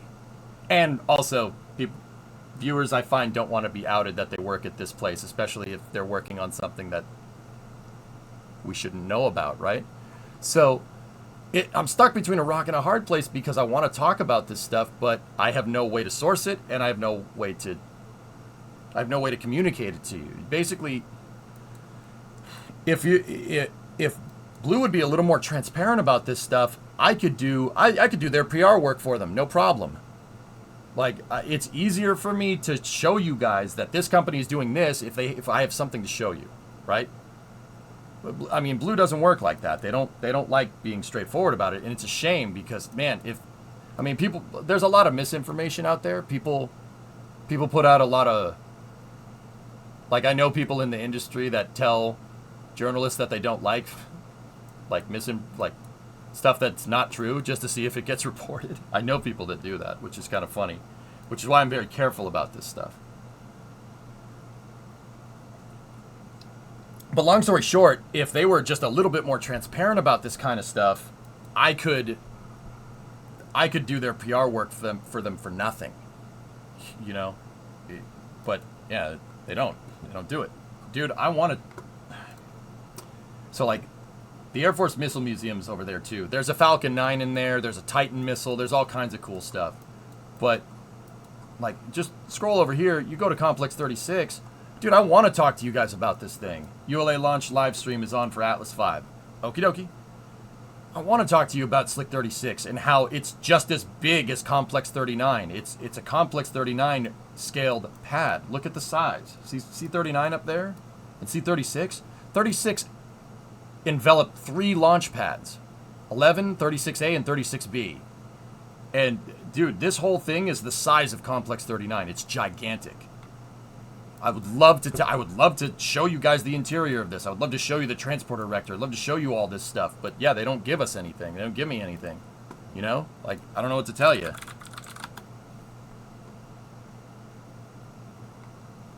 Nothing. Don't sell yourself short. And liftoff of the United Launch Alliance at Come on. Space Island Barker, NROL 107 for the National Reconnaissance Office and the United States Space Force. Like, Aqualux, I know some of them, you know. I know some of those people, some of the higher-ups at Blue because, you know, Blue's an Amazon company and so is Twitch. I had the honor and pleasure of talking to some of the higher-ups there, and I'm like, guys, you got to give me something. Give me something. Give me something. Something. I want to tell people how awesome this stuff is, and I will literally do your public relations work for you for free. I want to tell you how cool this stuff is, but I can't. You're not letting me, you know. I would love to.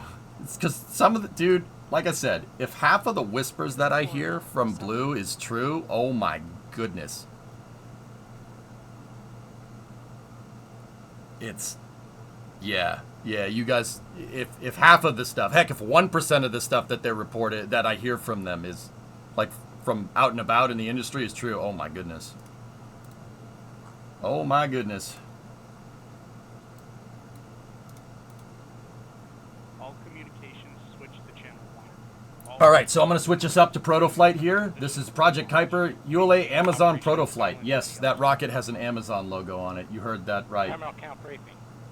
If a condition exceeds a launch constraint anytime All right. after the terminal count status check, the observer shall now hold on channel 1, identify their station, and briefly state the reason for the hold. Flight control, perform launch on time verification. Roger. Yeah, Hellfish, it's all going to come at you hot and heavy pretty damn Block fast, 2. dude. Verify CISA purge flowing GN2 to the CISA. Verified. Center Integrated OSM, verify Support the Assembly. FCO, ROC, CI and CISA. OSM power switches are in the proceed position. Ready to proceed. RLM, verify red monitor and vent table are in the correct configuration for terminal count. Verified. That's correct, RC, Junior. verify solar radiation acceptable for launch. Verified. Discovery, go and Launch throttle on up. time. Verified. Bonjour a ti. ¿Cómo se va? They're in a planned hold right now, Zymus. So, guys, if you're wondering what we're looking at, this is a ULA Atlas 5 501 configuration, and they're going through the go no go polls here. There's an Amazon logo on that thing. This is the prototype satellites for Amazon's internet satellite constellation project called Project Kuiper. there's 2 demo sats on top here. And this Atlas V in a 501 configuration is going to launch it.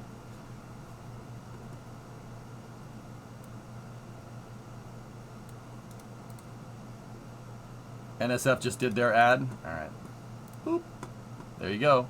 Guys, I'm gonna run. I'm running the ads here, so you don't get them. You don't get pre-rolls during the launch. We remain in the planned hold as we continue towards liftoff. How many Atlas Vs are left, Cryolox? Oh, that's a good question. I think 20. That's a huge guess. I'm pulling that completely out of my tail. I know there's at least 9. There's at least 9 because Atlas V is contracted to launch Kuiper satellites. So this might be one of those 9. Go at throttle up. Final status check for all Atlas vehicle Doom systems, Guy, 4-month ground resub. Thank you. systems, spacecraft, and the U.S. Space Force Eastern Range. Oh, The Jan, let me vehicle check it. system readiness poll includes electrical systems, Discovery, go at hydraulics, Crazy. pneumatics, propulsion systems, flight control, and propellants. Let's too, listen in Hellfish. as Scott Barney performs the final polling. Crinkle, 49. Good day for a rocket launch, indeed. Yeah, Job. I'm a rocket. 7 minutes. I'm a rocket fanatic, dude. Status check to proceed with. I like terminal everything. count. Everything. I'm Atlas greedy. systems propulsion. I'm gonna shut up. Hydraulics. Go. Pneumatics. Go. LO2. Go. Thanks, Phil. Water. Go. Centaur systems propulsion. Go. Pneumatics. Go. LO2. Go. LH2. Go.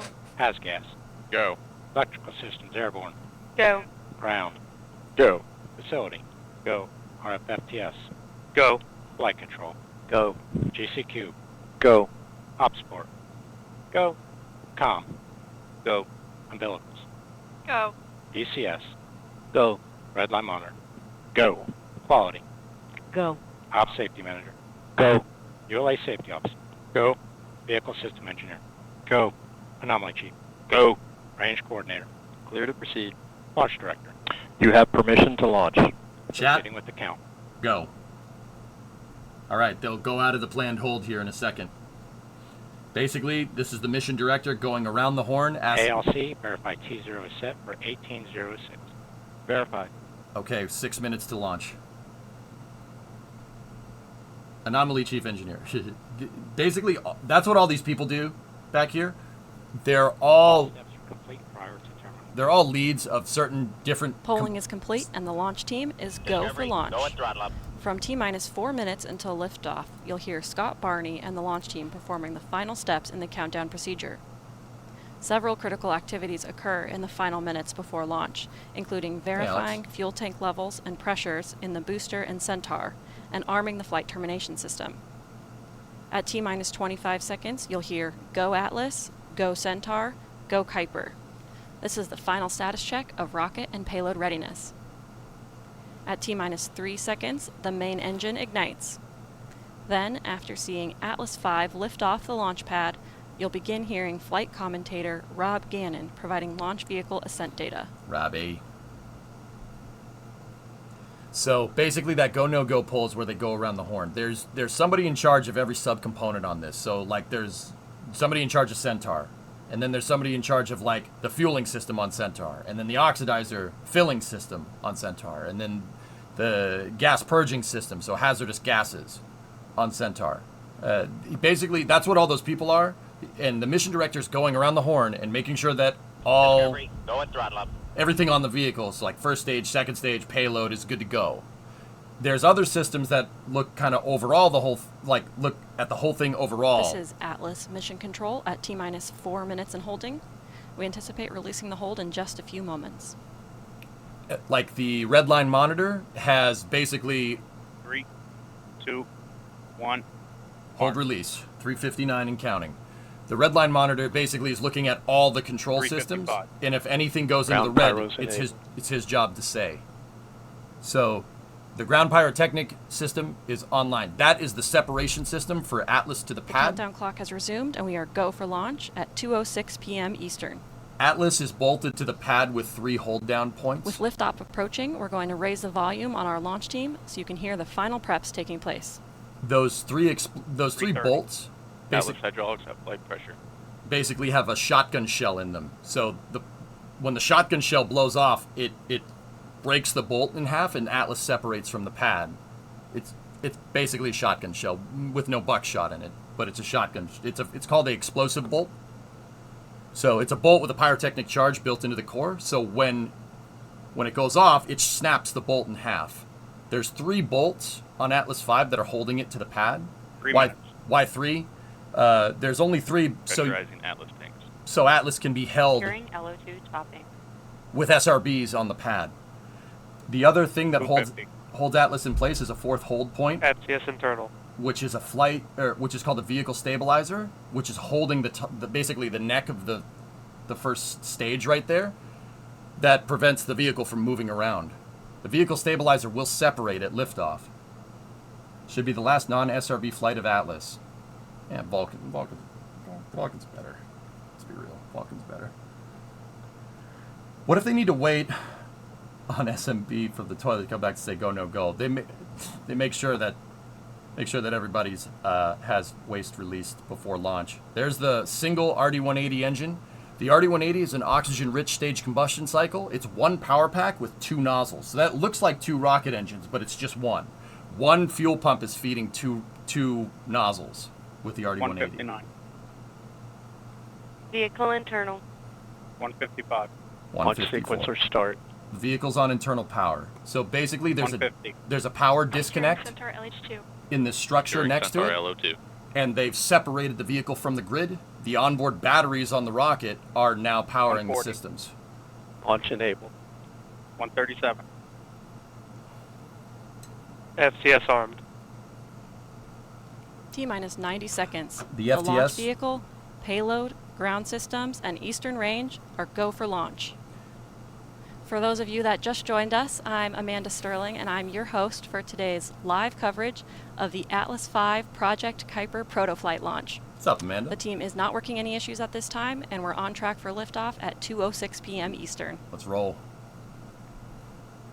So the FTS is the flight termination system. Basically, there's explosives in critical structural spots 1 minute. on the rocket. Report range status. Range green. Okay. The range is basically the air traffic control, and they're saying there's nothing in the way to get up into space, like a plane flying around. Range is green. We're good. So the flight termination system is explosive charges that are put in critical areas. So if the rocket goes out of its planned 40 trajectory seconds. or track, Step 3. it'll blow itself up. It'll self-destruct, so it doesn't like fly into a cruise ship or something.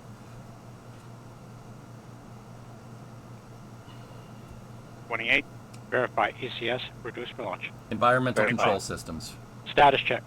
Go Atlas. Go Centaur. Go Kuiper. Here we go. They tone down the environmental control systems on the vehicle. Basically, that's HVAC systems that keep the inside of the Minus fairing 10, cool so the payload doesn't 9, melt. 8, ECS is 7, turned down. We're in the terminal 6, count. 5, 4, 3, 2, Send it. 1.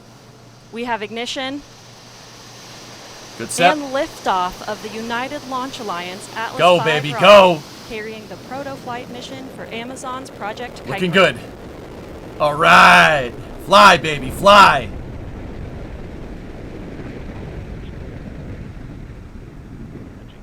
See how slow it got off the pad? Because no solid rocket boosters, the performance is not required. Atlas can actually fly with multiple different configurations of solids. That one has 0. It's one of the last times you're ever going to see an Atlas fly with no SRBs. Yeah, those satellites are... That TWR was like 1.1 or 1.2 just from looking at it with the Mark 1 eyeball. That's actually... That means those satellites are pretty heavy.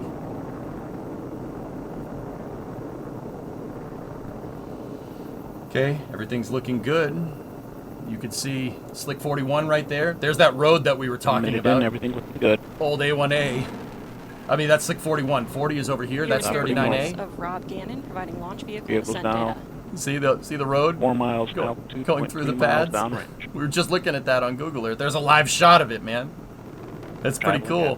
50 miles per Oh, hour. Everything looking good. oh, dude, what a shot. Oh, that's one. nice. I like what's going on here. So, if you're wondering, that Mass little Q. Discovery, Max go and throttle up. Maximum dynamic pressure. If Coming up you're on our first throttle segment. there's an antenna that's sticking out of the side of the fairing. It's not an antenna. It's actually a has gas evac. And Evac. First throttle segment's been engaged. Go, baby, go. See that little thing? That's to get any potential hazardous gases out of the fairing. It's a vent that's sticking out the side. Hey, Shinar. Go, Mighty Atlas. Indeed. Indeed. What's up, dude? Operating normal.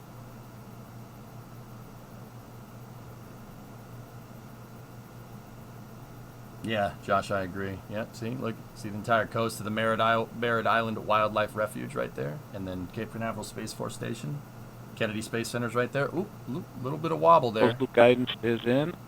Everything's looking good. The wobble was probably initiating closed loop guidance. So when the rocket gets to a certain altitude, it starts to and it gets out of range of antennas and whatnot. Throttle phase, limiting the acceleration to 2.5 Gs. Go and throttle up. Jets. It relies on basically a really, really, really, really super expensive version of the accelerometer that's in a phone. So, when you turn your screen, it turns Holding the screen. acceleration at 2.5 Gs. Everything looking good. They're called inertial measuring units. It's basically an Inside of 2 minutes, accelerometer. Pico. When you go into closed loop guidance like that, the rocket's avionics are using the acceleration of the vehicle to basically plot where it is relative to the Earth. It's how they do navigation. Actually, every rocket does that nowadays. Hey, Ono. My favorite phallic rocket is flying. Nice.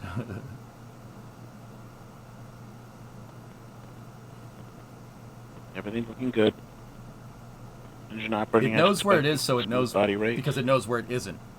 It's basically using the acceleration, and the computer is doing the calculations in real time. So, okay, if I'm accelerating at 9.8 meters a second per second, and I'm doing that for 10 Vehicles seconds, pass through the we've accelerated Kármán line. about 100 meters a second, right? Coming up on fairing jet. We've There's had the fairing jettison separation. And CLFR deck jettison. CLFR deck Everything looks good, jettison nice and smooth. We are throttling up. is the Centaur forward load Inside reactor. of 1 minute to Pico. The Centaur forward load reactor jettison. I didn't see it. It might be too And small we are to see less on the than camera. a quarter of our liftoff weight at this time. Yep. And starting our 4G throttling, our G limiting phase of the mission. So basically, that RD-180 30 seconds. because Pico. the vehicle is way lighter now because it only has a quarter of the fuel an oxidizer that it had at liftoff. It's accelerating a lot faster. It's moving less stuff because the fuel. It used a lot of fuel to get up out of gravity, but they basically they limit the throttle on the And engines boost phase chill has been in progress. Engine temperatures operating to make reducing sure as expected. it doesn't liquefy anything up at the front. Because the RD-180 can make power. It's a good motor. And we have cutoff. Okay, that's booster engine cutoff right there. Everything BECO looks for good. short.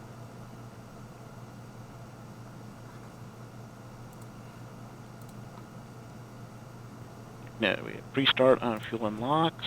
We have good staging. Okay. Ignition, and full thrust. The Arlton is up and running normally. So, Amazon Good did. steady state operating parameters. We've gone to fixed angles on the PU system. Amazon doesn't Expected want us to response see, and operating parameters see of the it, engine, making a lock control system.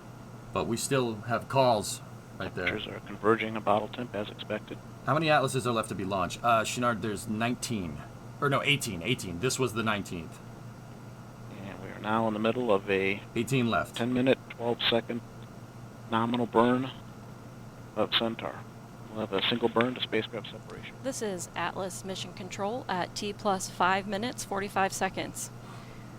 We just heard flight commentator Rob Gannon confirm the successful completion of the early phase of today's flight, and all systems continue to operate nominally. At this time, we'll end our live coverage. For more information on the Atlas V, visit ulalaunch.com. I'm Amanda Sterling, and thank you so much for joining us this afternoon. For one last look at today's liftoff, let's cut over to a look at the liftoff of the Atlas V rocket carrying the Protoflight mission for Amazon's Project Kuiper. Dude, like, 10, 9, 8, 7, yeah, it's 6, kind of annoying. The second 5, stage is still circularizing. It's going to be circularizing. 3, Centaur's going to be circularizing 2, for the next 10 minutes. 1. We have ignition Ooh. and liftoff of the United Launch Alliance Atlas V rocket carrying the Protoflight mission for Amazon's Project Kuiper. Can I just back it up? You know what I was thinking, guys? Like if ULA, like if Amazon doesn't want us to see these satellites, they must have some secret sauce on there, because like seeing the satellites up close like is usually not that big of a deal. You usually can't tell what a satellite like you usually can't tell like what a satellite does just from looking at it unless you really know what you're looking for, right? So there must be something on these things. Amazon must have some secret sauce here that they don't want anybody to see. Because like, once again, even like the National Reconnaissance, this is more secretive than like NRO. At least the NRO shows the second stage. Like, so there must be something on there that nobody else is doing. That's the only thing I can think of. At least maybe, and the other thing is that maybe that's what they want us to think. You know, I don't know. Hush hush, unless it's a co-manifested payload, perhaps. Well, actually, what I noticed, Havix, is that the thrust-to-weight ratio of this is very low. That's a very low thrust-to-weight. So basically, okay, it out of the gate, it goes very slow. So either those satellites are really heavy, or something else is on there, or the RD-180 is throttled down, but it doesn't look like it's throttled down there. It was very slow. And if it's very slow, we know there's 2 satellites on there. That's what we do know. That tells me that those satellites are big. Big. Very big. Like, see how slow it gets out of the gates? Look at that. That is like 1.1 or 1.2 TWR. And why is 1.1, 1.2 TWR? That's like good. That's actually on the lower end of things. But see, here's the thing. You ideally, for a rocket getting off the pad, want like 1.3 or 1.4 TWR, like ideally. You'd want your thrust-to-weight ratio to be higher. So basically, you want to get off the pad quick. But you don't want to get off the pad too quick. You get off the pad too quick, you go too fast, and there will be a point where the pressure on the front of the vehicle, it can't move the air out of the way fast enough. That's what max Q is all about. So you want to go fast. You have to go fast to get out of the atmosphere because, you know, the faster you can get away from the air getting in front of your rocket, the better. But if you do it too fast, it's a diminishing return. The thing about like that's why I pay attention to how fast the rockets get out of the gates, because if it's like 1.1, 1.2, you see how slow it is. I mean, and the RD-180 is no slouch. That is not a small nor like mid-tier, I'll say, like rocket engine. RD-180s are very powerful. They, if I'm remembering right, they're pushing 4,000 kilonewtons, which is more than a Raptor engine. That's more than a shuttle engine. They make some power. Actually, I don't think it's 3. I don't think it's 4. I actually have to look it up. Hold on. Yeah, no, it is. It is 3.83 meganewtons. That's 860,000 pounds of thrust at sea level. That is not a wimpy rocket engine by any means. So we could, you know, they're being super secretive about the satellites, but you can learn something about what they are just by watching this right there. See how slow that gets out of the gates? Those satellites are huge. So the other thing that you can tell is, so this configuration of Atlas is called the 501 config, okay? And the vehicle's already launched, but they stopped the cast, right? 501 indicates a 500 series fairing. So the 500 series fairing is it's a 5-meter fairing. Atlas can launch in 2 configurations with two different types with 2 fairing types, and each fairing type has 3 configurations. So that looks to be a 500 series mid. That's a mid fairing. So there's a small 500 series fairing, a medium 500 series fairing, and then a large 500 series fairing. All right? The 400 series has 3 different types of fairings too, but that's not indicated in the name. But this is an Atlas V 501 with a mid fairing on it. So the difference between Atlas V 501 and Atlas V 401, for instance, is the fairing. How often do you play cities? Noah, I'm going to try to start playing cities like once a week, dude. I want to get more back into it because Cities 2 is coming out. Yeah.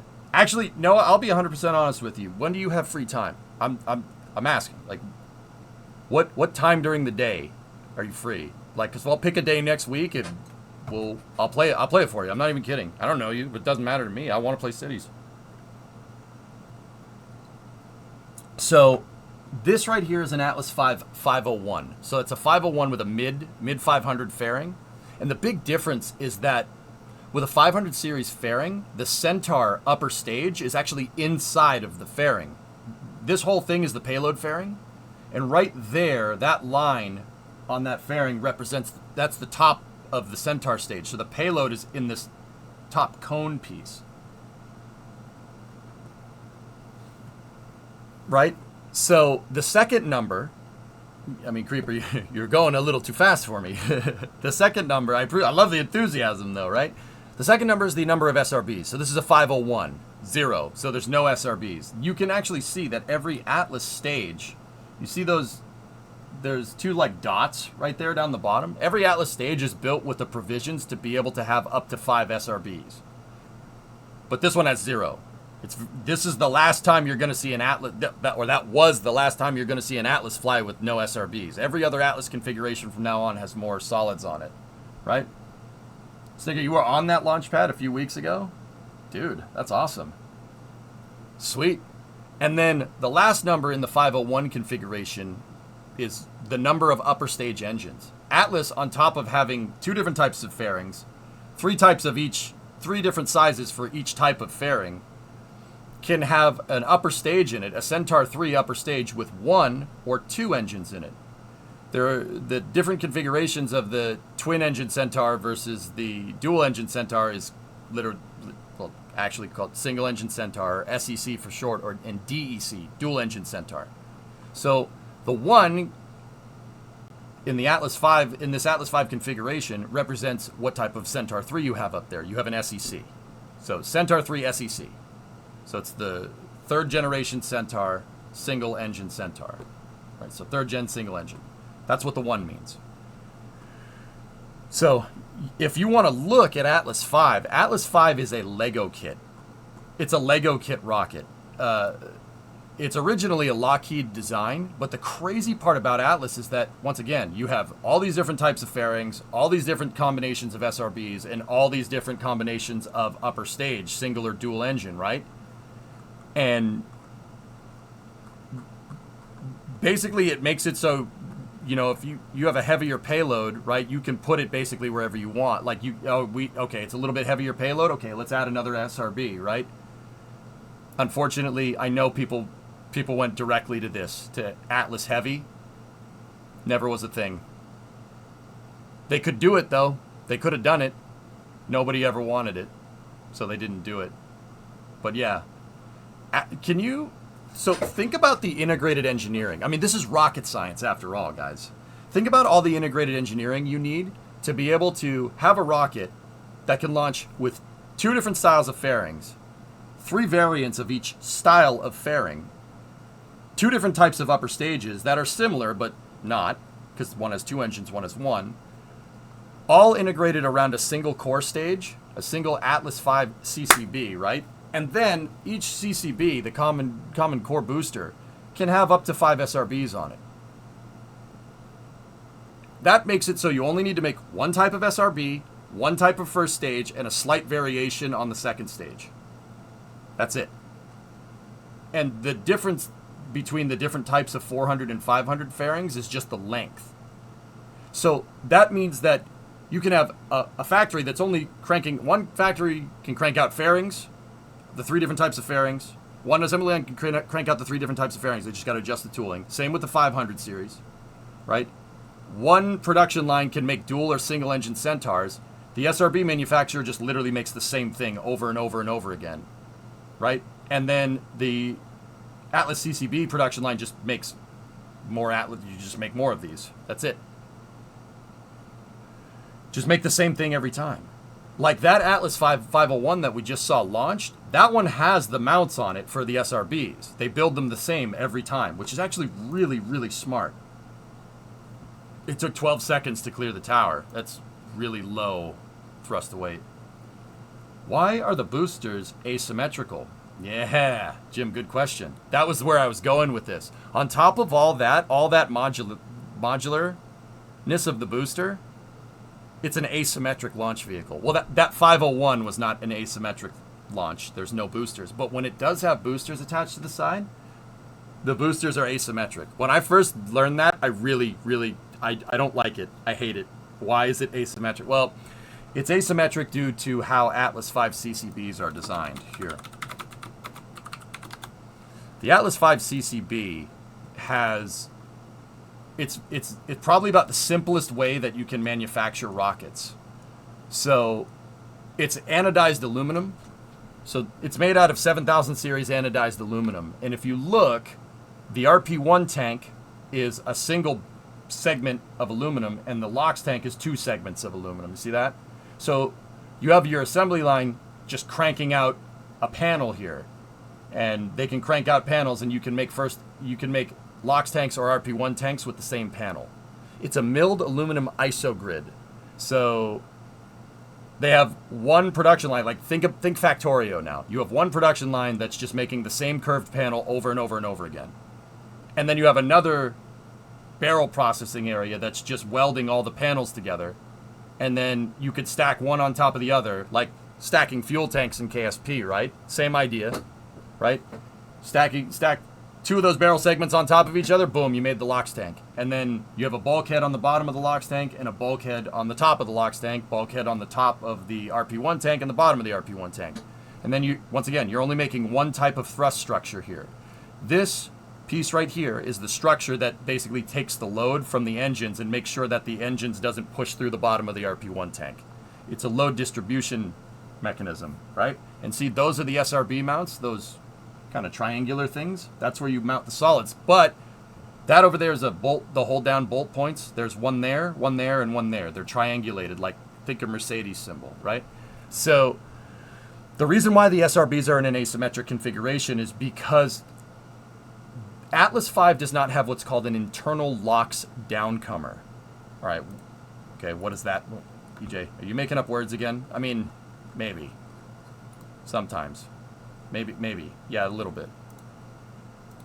So Atlas, here, this Atlas 401 is a good example. Once again, it's about tank manufacturing. Atlas has an external LOX downcomer. So basically, this tank with all the ice on it, that's the liquid oxygen tank. You can tell it's a liquid oxygen tank because of the way it is. It's cold, right? This one that doesn't have any ice on it, that's the RP1 tank. RP1 is just kerosene. It's a refined version of kerosene. But to ease manufacturing, the LOX line, so the liquid oxygen line, I mean, it has to get down to the engine, right? The engine needs that. It needs RP1. So the RP1 tank's right above the engine. Easy peasy, right? So some rockets, like Saturn V, for instance, have a pipe, the downcomer, that takes the liquid oxygen and brings it to the engine, that goes through the RP1 tank. That makes manufacturing the booster a little bit harder because now you have to punch a hole in your RP1 tank, right? I mean, you already had to punch a hole for it, but now you're punching another hole for it, right? So the oxidizer line comes out of the bottom of the tank and goes out to the side, and it literally goes around the RP1 tank. See it right there? That's what that thing is. That's the oxidizer line. You can't see it in this picture because it's on the other side. But the LOX line going out of this structural bulkhead right here, this intertank adapter, which is also where the Atlas CCB separator motors are. That's what those pieces are up there. Not the white pads. The white pads are SRB attachment points, the forward SRB attachment point. These things up here, the nubbins right there, those are the separator motors for when it separates. But that's basically a hollow space right there. And the LOX line goes through it and comes out the side, so they don't have it doesn't complicate your fuel tank and oxidizer tank design. You can just make the same thing over and over and over again, and then just make a LOX line that goes out and around. Because that LOX line is there, you can't put an SRB where the LOX line is, right? You certainly don't want to attach an SRB to it. It's a fuel line. It's not structural. So that basically makes it so Atlas that's why it has asymmetric SRBs. Yeah. Also, the RD-180 can gimbal as much as a shuttle engine. Well, not as much as a shuttle motor. It's close. It's 8 degrees of gimbaling, and each nozzle can move individually. So you can have the nozzles do this for roll. You could have them do this for yaw. You could have them do that for pitch. And if you want fine control, it can move. The avionics can move one nozzle or the other independently of each other. It's actually pretty trick system, right? So that's how we can deal with the asymmetry of this. The SRB, the RD-180, the RD-180's thrust vector controllers can compensate for the asymmetric thrust. The other thing is that the avionics for the first stage are actually bolted to the side. That's what this thing is over here. That's all the electrical batteries. That's all the electrical systems for the Atlas V first stage is over here. So we're talking about the electronics that are governing that crazy gimbal movement and stuff. I mean, amongst other things, right? Most of it is parented to... There's a freaking fly in here. Most of it is parented to the master avionics, which is up here. The brains of the rocket is usually up here by the payload. But, you know, you have the brains up here, and then that actually communicates with all this, the hardware down here that governs the motor. That's what this is. That's called a raceway in rocket engine design. It's called a raceway, or rocket carrier rocket design. The raceway is basically a cover that holds all the wires that go down through here. I don't, you know, some people might ask, well, why does that go on the outside? Well, I'm pretty sure you don't want wires that can spark and potentially make heat. I'm pretty sure you don't want that going through a fuel tank. That's why they're on the outside. You don't want that. You don't want that going through the fuel tank. Hey, WD-40. Thanks for the raid, man. So the first stage avionics and the LOX line are on the outside of the vehicle. And because they're on the outside of the vehicle, that makes it so you can only have 2 SRBs bolted onto this side, and you could have 3 on the other. Once again, it's very, very, very, very, very good engineering. It's kind of nutty how good that is. I mean, it's an asymmetric vehicle that you can actually reconfigure. Like, and you just make the same thing every time, and you could just attach the SRBs and then basically tell the computer how many SRBs it has, tell the computer where it's going, and boom, done. Yeah, Donald, right? Do you think they need to configure the software every time? No. Atlas V shares a common avionics package with Vulcan and with Delta, believe it or not. Yeah, and that common avionics package, Mike, like, don't get me wrong, it's not as simple as like, oh, I want it to go to 100 by 100 circular orbit. Trajectory optimization is a whole art in itself. But the computer can actually compensate for the trajectory. So you enter the parameters. This is actually this is really cool. It's called RAN steering, right angle of ascending node steering. So the avionics package with Atlas, you enter what you want, and if you, for whatever reason, need to change the T0 time, the computer will plot a new trajectory for the new launch time. It does it automatically, which is that's cool, man. I mean, I'm pretty sure Falcon 9 can do the same thing, but RAN steering is that's like, whoever thought of that is on another intellectual plane of existence than us mere mortals. Like, that's really cool. Also, for the love of Jeb, look at Thomas's link. Yeah, they're pretty beefy, Tessa, yeah. 3.5 tons each, yeah. They're small satellites. They weren't able to use a 400 series fairing since they're not made anymore. Interesting. So that means they throttled that RD-180 on launch. Only Atlas V and Antares can do that, to my knowledge. Yeah. So, Mike, they have a pre-programmed flight trajectory, but that flight trajectory can take into account extra planned hold time in the launch sequence, which that's really cool. That's really, really cool. And not only that, but that avionics package that ULA came out with is like crossable between different rockets. Like Delta IV and Atlas have the same computer. They have the same flight computer. and you just tell the flight computer that this is a Delta. You're on a Delta rocket. You are flying a Delta. This computer avionics is flying a Delta, or it's flying an Atlas, or it's flying a Vulcan. Like, that's one of those things that you don't really see. We never get pictures of avionics ever. Like, that's one of the things that no one likes to show. No, not even SpaceX. SpaceX is like, no, you're not looking at that. You find a picture of avionics? No, delete that, please. Right? Like, only lazy people come up with such efficient design. Yeah, right.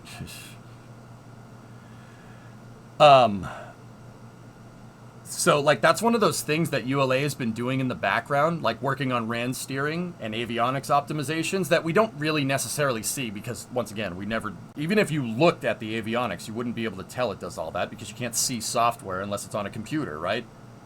You imagine, like, oh, yes, I can see the software on that computer using my X-ray specs. But yeah, they're really doing some cool stuff, man. Once again, I wish they do talk about it. It's just people don't seem to be like as super into it as like seeing a starship get stacked. I mean, don't get me wrong, that's awesome too. Like, I'll tell you, if you don't know me, I'm greedy. I like every rocket. I don't care what it is. I really don't. The only rockets that I have real big problems with are the rockets that come back down and hurt people. Because they have a word for those. They're not rockets. Those are missiles. Those are different. I don't like that. So I don't really cover anything where people could be in danger. You know what I mean? I don't like doing that. Especially people on the ground, you know? It's not good. I'm talking about a certain country. I bet you can guess which one. But anyway, other than that, I'll watch anything. European rockets, Japanese rockets, Korean rockets, you know, obviously most of the U.S. rockets. I'll watch whatever. I love this stuff. It's really freaking cool. But you cover Starship. Donald, you're from Ohio. You've already lost. Okay? Yeah. Sorry. I'm not. Anyway. There's no way those sats were 3.5 tons each. Something shady going on. There has to be something else in that rocket with Amazon. Yeah, I don't think the RD-180 can deep throttle like that, especially at liftoff, Tessa. So maybe there is. Who knows?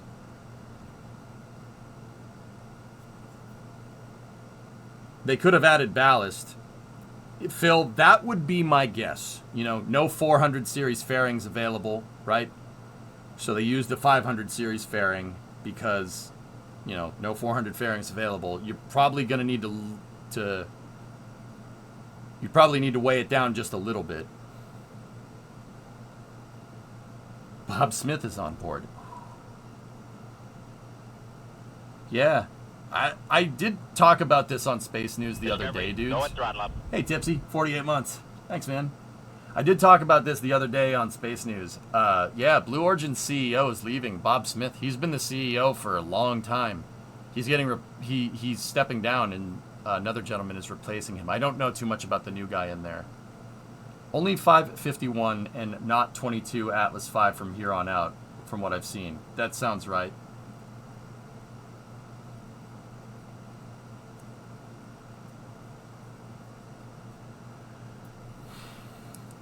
It's crazy.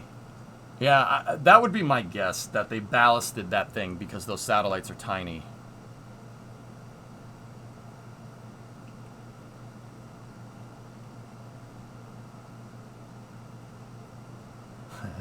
I feel like this channel is in dangerous waters, asking so many questions and making so many speculations, really towing quite close to that line where the suits show up. Yeah, that's my plight, world.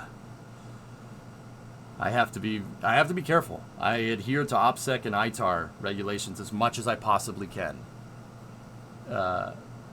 Because yeah, I don't need suits showing up at my house. Yeah, that's not cool. Dave Limp was the SVP of Amazon Devices and Services, and he worked on Kuiper before the move over to Blue. Cool. Yeah, Hibbit, it's already gone. What if EJ was a honeypot? But yeah, world, it's always I have to be careful. You know, some people ask questions from time to time, and you know, and I'm like, all right. Can you show a replay right quick? Yeah, sure. There wasn't much to see, believe it or not. We saw the launch, and Amazon made them, at the request of Amazon, they shut the cast before like right even before stage separation. We didn't even see stage separation, dude.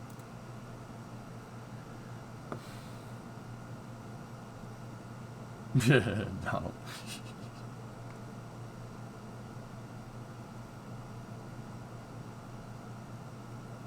Yeah, there you go. This was the best. This was the money shot here. I'll turn on the volume. 4, 3, 2, 1. We have ignition. Oh. And liftoff of the United Launch Alliance Atlas V rocket, carrying the Protoflight mission for Amazon's Project Kuiper.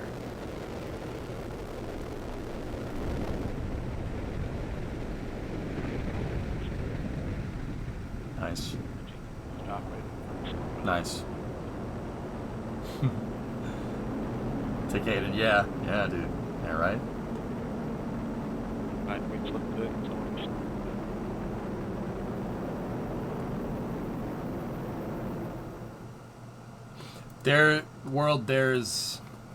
I'm not even gonna sit here and pretend like there's stuff that I just don't talk about. There's things, and I'm not even saying which things. Sometimes, guys, I'll make up an answer.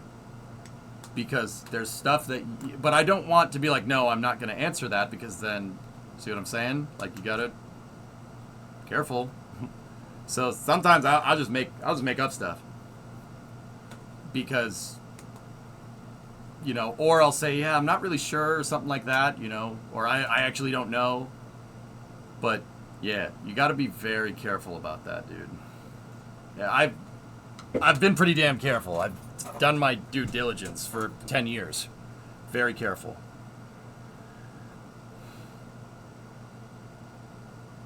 Just don't make up stuff. Just say you can't talk about it. No. Because then people know exactly what is ITAR and what isn't. That's the whole point, to obfuscate it and keep it arbitrary. If I say this is the component they really don't like you talking about, everyone's going to go looking for that now. Are you nuts? No, I'm very careful about that, dude. Very careful. There's just stuff you don't talk about. Are you implying that you're privy to classified information? No. No, I'm not. I don't deal with that kind of stuff. There's just stuff you don't talk about, dude. That's all. International secrets in the coronet. Wait, the ballast is probably a bunch of Amazon packages going to the moon for the lizard people, right? Yes. No, Crunch, I don't... Dude, believe it or not, in the past, I've gotten stuff, and I just say, look, I got this from this dude. I'm not touching this. You know, you got to be careful. You got to be very careful. Because people leak pictures all the time. All the time. Dude, all right, you want to hear a crazy one? One time, the Air Force Twitter account posted an ITAR violating picture, and I'm sitting here looking at it on stream, and I'm like, nah. I had to say something. I just shut it off, and they're like, why'd you search the picture? I'm like, no. There was the Air Force Twitter account that posted a picture of an injector plate, and I'm like, an injector plate on a flying rocket engine right now, and I'm like, what are you doing? Exactly, Crunch. I don't mess with it, dude.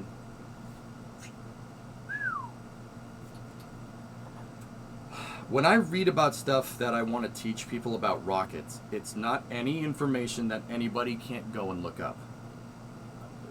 Like just with the internet. Any stuff that I get from a secondhand source about stuff, I either pass it off or I don't ever talk about it.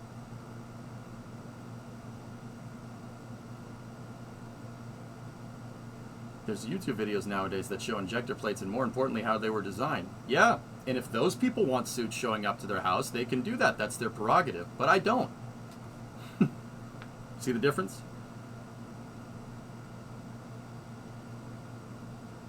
For someone who is self-taught and didn't start off in space, if I'm remembering your background, you talk about sometimes. I'm self-taught.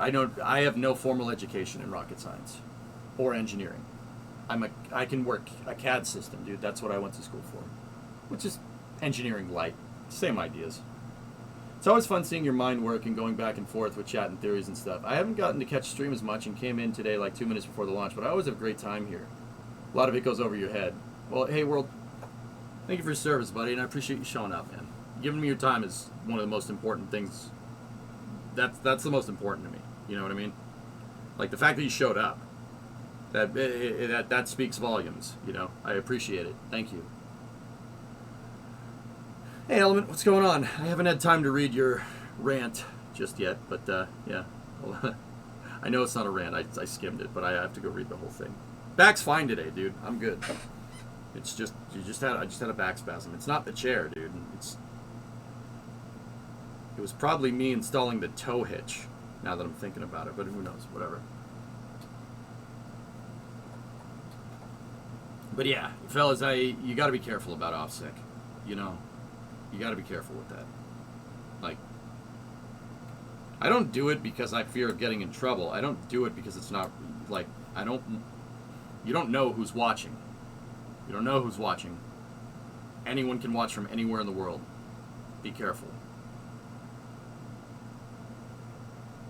The mass number's not adding up right for this launch. Smells like Zuma to me. Havoc's, like I said, and no, this isn't me making it up. This is speculation. It's probably ballast.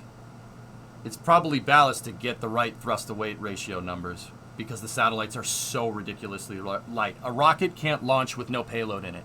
The only rocket that could do that, launch with nothing in the payload bay, is the shuttle. Rockets, you have to have something up there, or else your max Q numbers, your trajectory is going to get all screwed up. But ballast is boring. No, it's not boring. It's concrete. Actually, they don't use concrete. They usually just use a tank of water. Believe it or not, it's just a water tank.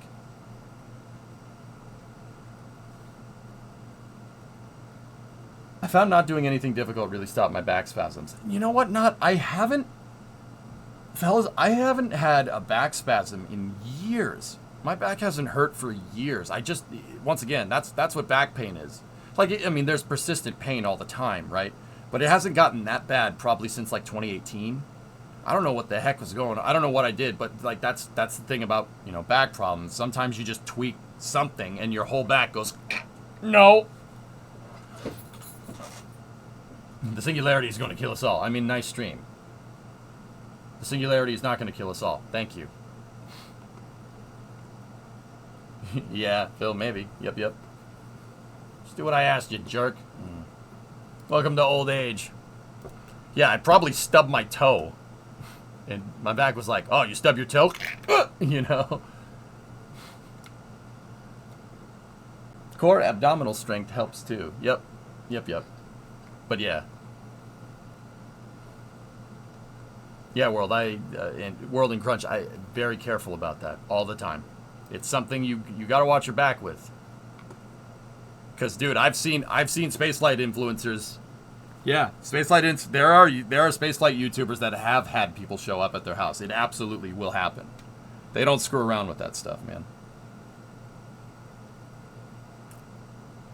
Every spaceflight commentator, every spaceflight STEM outreach person, all the YouTubers, everybody, we all have to be careful. It's just something we don't really talk about because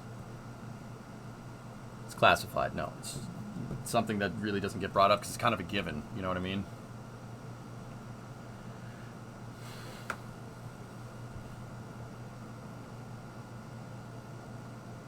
Yeah, Farm. Don't get old. That's my advice to kids nowadays. Just don't do that.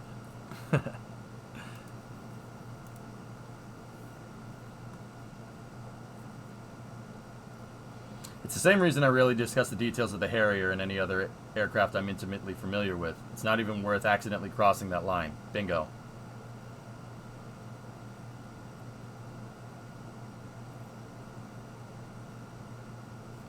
Centaur should be conducting its second burn right now for heliocentric disposal. I hope so. You have 13-hour workdays, Lamb, standing mostly, and I definitely feel... What is that? I definitely feel my back when I got home. Yeah. Speaking of back stuff, I do need to get on doing my daily stretches for my own back issues. They're going into lurk mode. All right, man.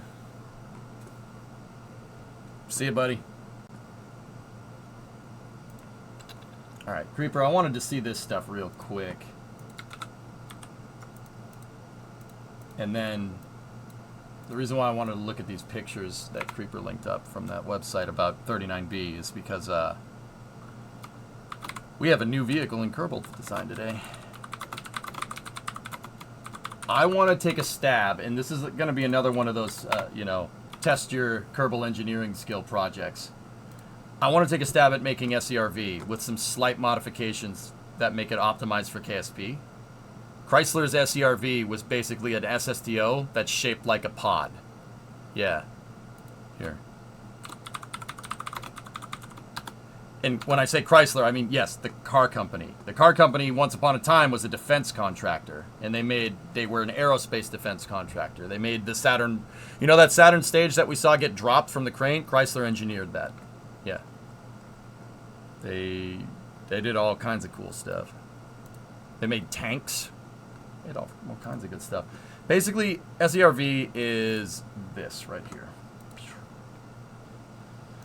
We got EJ back on SSTOs. Shh. Quiet. Quiet. 39V, it's a nerd temple. Same with the VAB. And KSP1, Josh. KSP2 still needs more time in the oven. It's fine. Yeah. I really want to push for better editor controls, dude. I still have to write that all up. Because I'm not just going to, like, I need better editor controls for KSP2. If KSP2 had the editor controls, I wouldn't have any problems with it.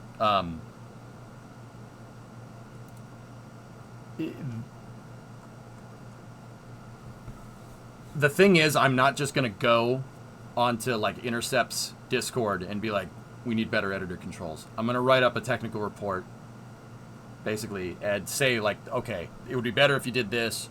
See what you're doing here. You need to do this, and this is how...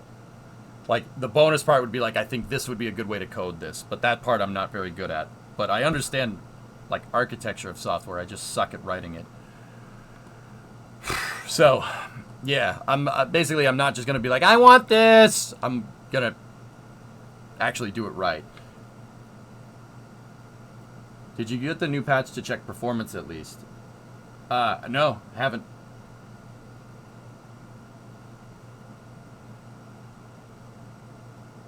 Easier to design launch platforms for SERV versus VentureStar, for sure. Yeah, exactly, God, because that's basically what we're doing.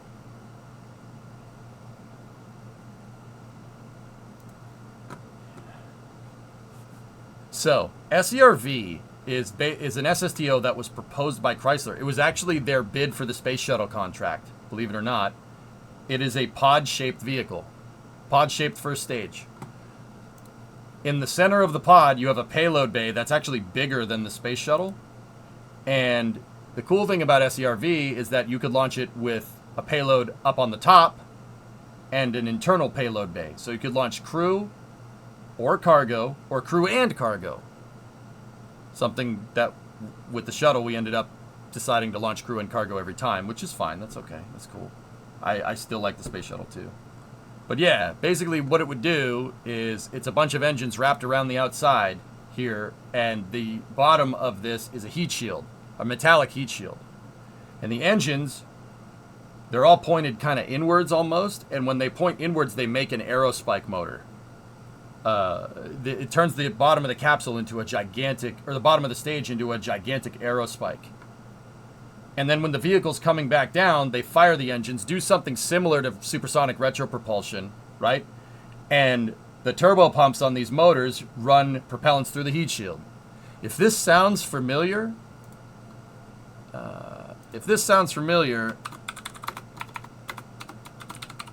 caps lock.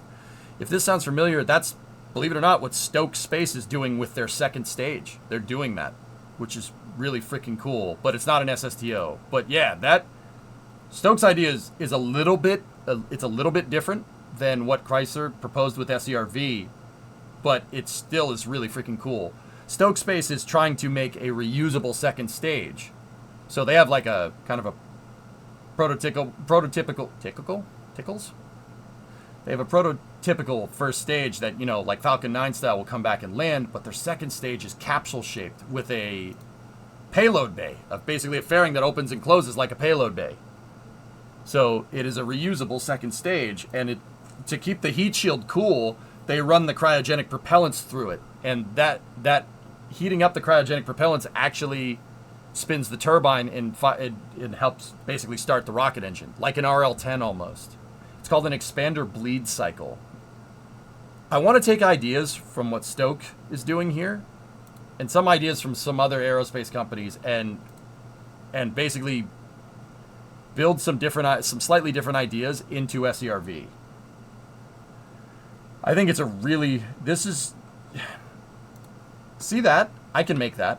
We can make this in KSP. I can do that. And now, SERV was supposed to use a mobile launcher in Pad 30, in Complex 39. That was their proposal, to use 39A style pad. I don't necessarily need to do that. It's EJ SERV, Edge Serve. But I did come up with some interesting ideas here for how I want to do this, slightly different than what the proposed design was. Have we got a comparison versus the shuttle? That picture... Go away.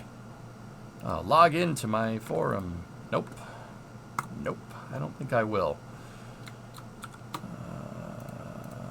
That's it compared to a Saturn 1B. It would have been probably about the size of a Saturn. Like, this is as tall as a Saturn V third stage, give or take, but a lot wider. It's about 3 times as wide. FYI, you're still on Science and Technology. I know, drummer. I forgot to change it. Sorry.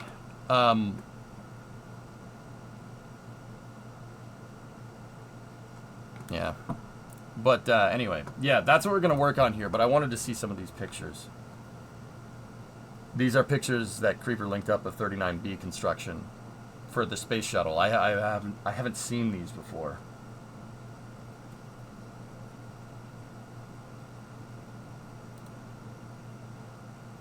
Yeah.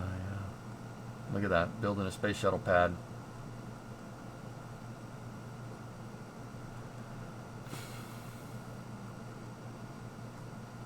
Volkswagen.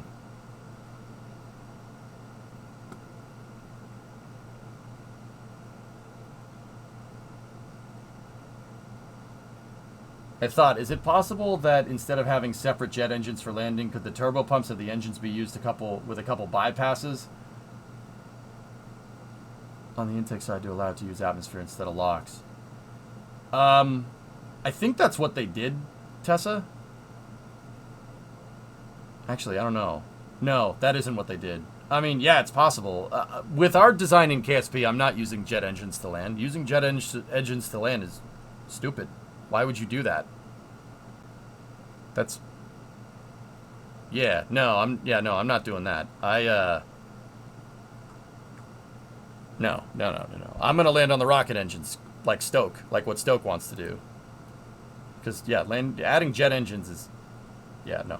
That's why I said we're going to take some ideas from Stoke's Hopper, right? And combine some of those ideas with SERV and, you know, sprinkle our Kerbal integration fun on top of that, and that's what we're going to make. We're going to start on that project today. I want to pick this up. What's that? Space Shuttle Mission by Mission. Cool book. Do you think there would be a business case for Stoke building second stages for Falcon 9 operations, and maybe then SpaceX buys and integrates them, thus allowing for full reuse of Falcon 9?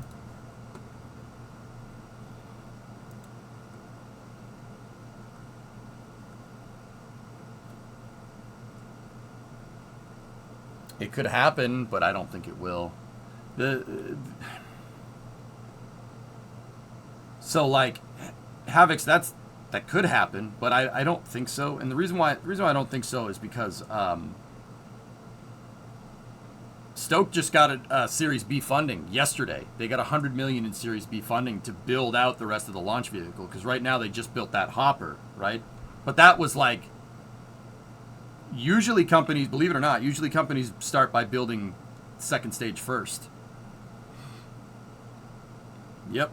The first stage gets engineered usually around the second stage. I mean, don't get me wrong, you do get parallel development. It depends on the rocket. But yeah, with these companies that have a low that are startups, right? Startup aerospace companies, they tend to just design second stage first.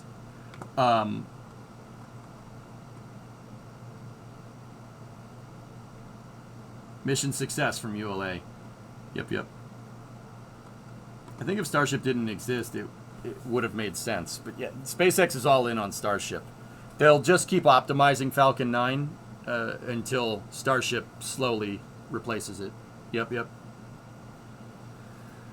So for those of us not aeronautically knowledgeable, why rocket engines over jet engines? Simply a power thing?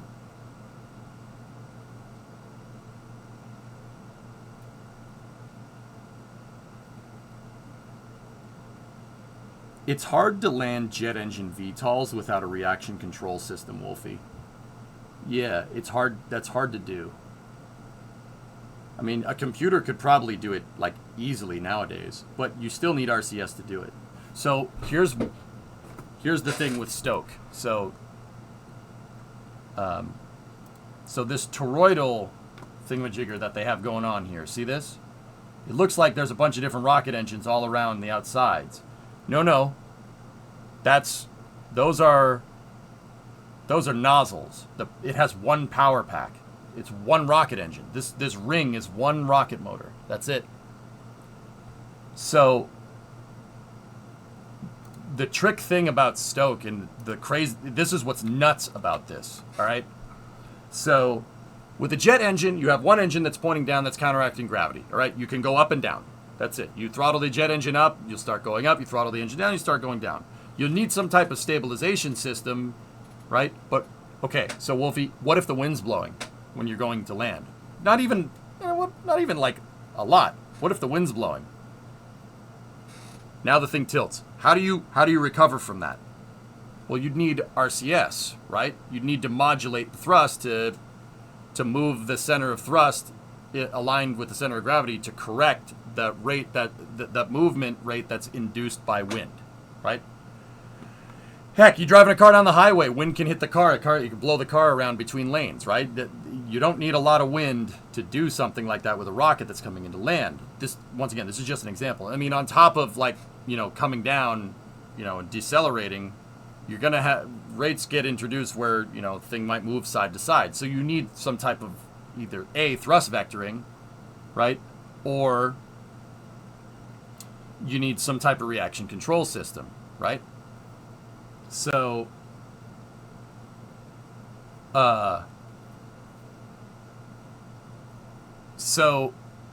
what Stoke does is they eliminated the jet engine, right? And they made see how those individual nozzles, they can modulate the thrust between the nozzles to correct. They're using thrust modulation to be able to correct keep the vehicle upright. That's why that hop that they did the other day was so cool. Now, on top of that, Stoke does have RCS as well. But the RCS is there for when the rocket engines aren't firing. So the hot gas hydrogen thrusters that they have on there are there for modulating roll on the capsule so they can steer it back to the landing site. Modulating roll on a capsule with an offset center of mass is how they steer capsules precisely back down to where they need to go. And Stoke needs to land on a landing pad. They're not just splashing down in water, right? So the thrust modulation that they can induce here during landing is enough to correct and keep the vehicle on an even keel while it lands, right? And the hot gas RCS thrusters are there to roll the capsule to modulate the angle of attack of the heat shield relative to what's called laminar flow. Here.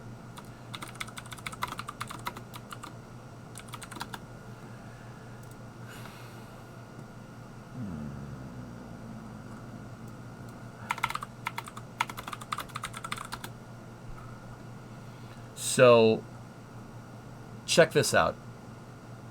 They figured this out during the Apollo program. So if we see, I'm trying to see a picture, if we can find a picture of the capsule splash down. Nah, it's not around. But okay, here, look at this picture. What does that look? What does that look like?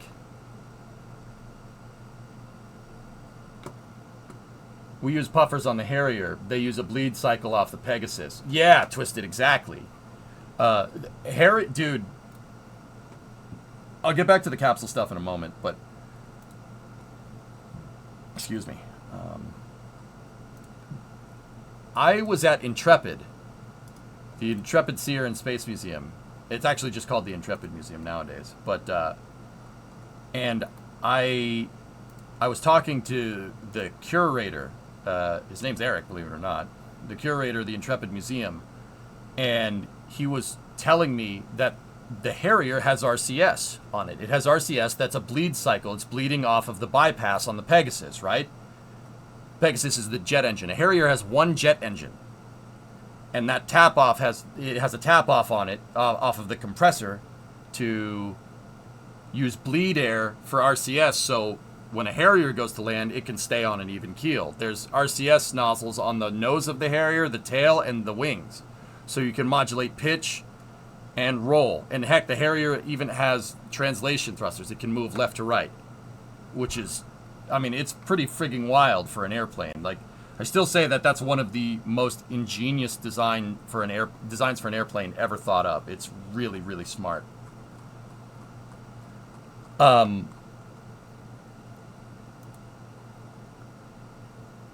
Okay, here's what I'm talking about with the capsule. But yeah, it blew my freaking mind. So, check this out. You can use roll. The capsule can modulate roll with the RCS. This is why Stoke needs RCS on their capsule. But they only need RCS that's going to rotate the capsule. So like the capsule's coming in this way, it's only going to rotate it on the roll axis. So this is why. Take a look. You have the center longitudinal axis of the capsule, which is right here. That's that dotted line, X to X, right? So you have positive X, negative X. The center of mass of a capsule is offset. The center of gravity is offset off your longitudinal line. Just slightly. Just a little bit. It's not, that's kind of, that right there is even a little bit of an over-exaggeration, right? If these KuiperSats flew on Vulcan, what the coverage would be like, especially with Peregrine. Yeah, right. Yeah, that'd be funny, Phil. So, that right there basically makes it so the capsule, if you're upside down, so to speak, so the astronaut inside of the capsule, if their heads are pointed towards the ground, right? So if their head's down, right, that moves the center of mass up.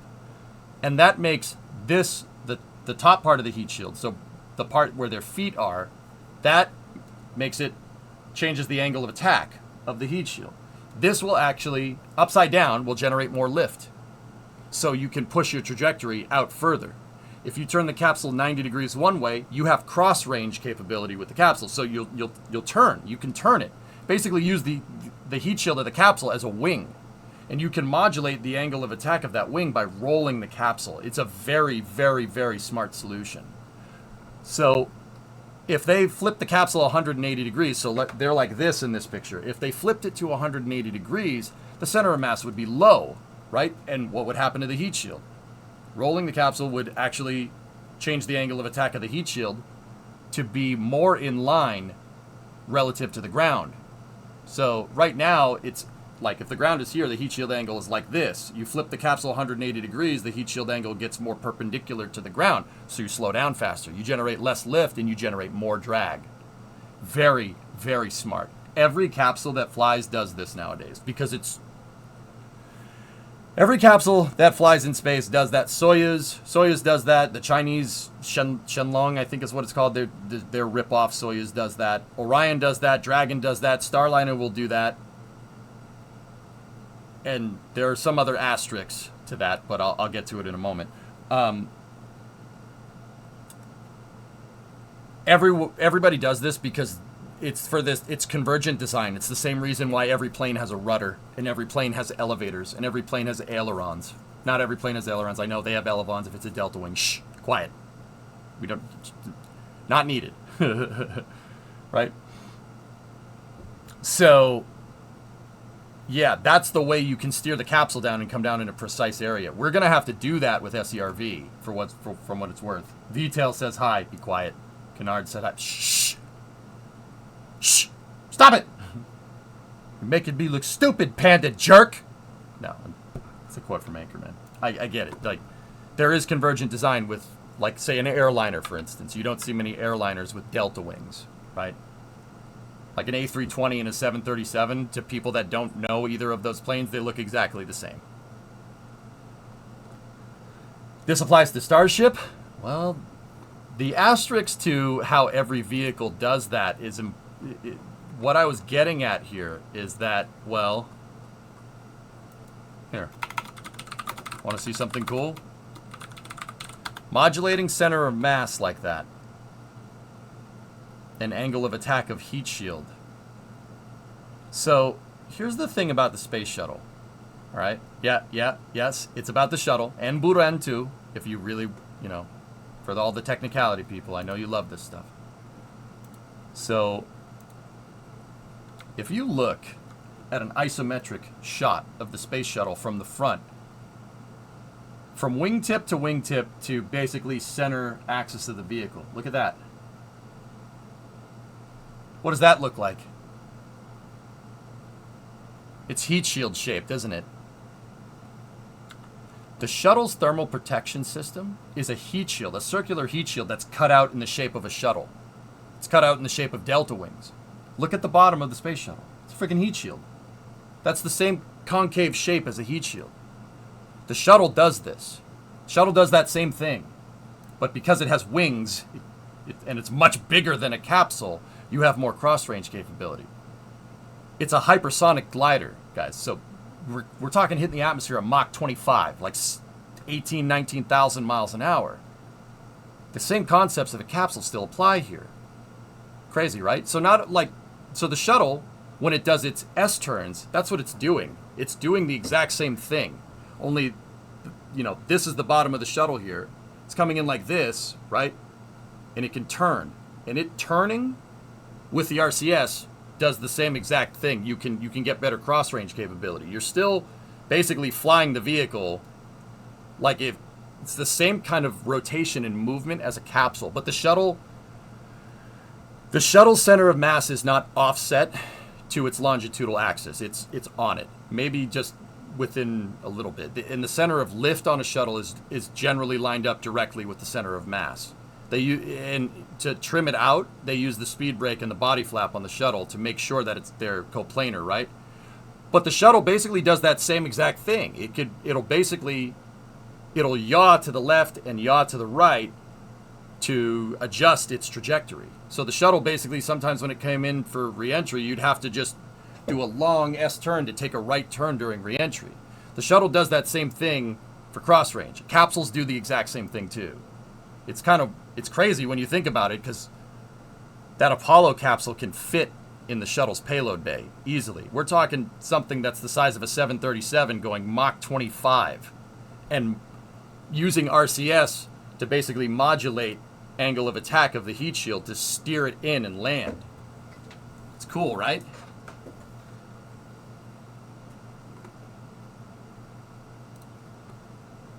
Because like once again, look at the bottom of the shuttle. It looks like a heat shield from the front.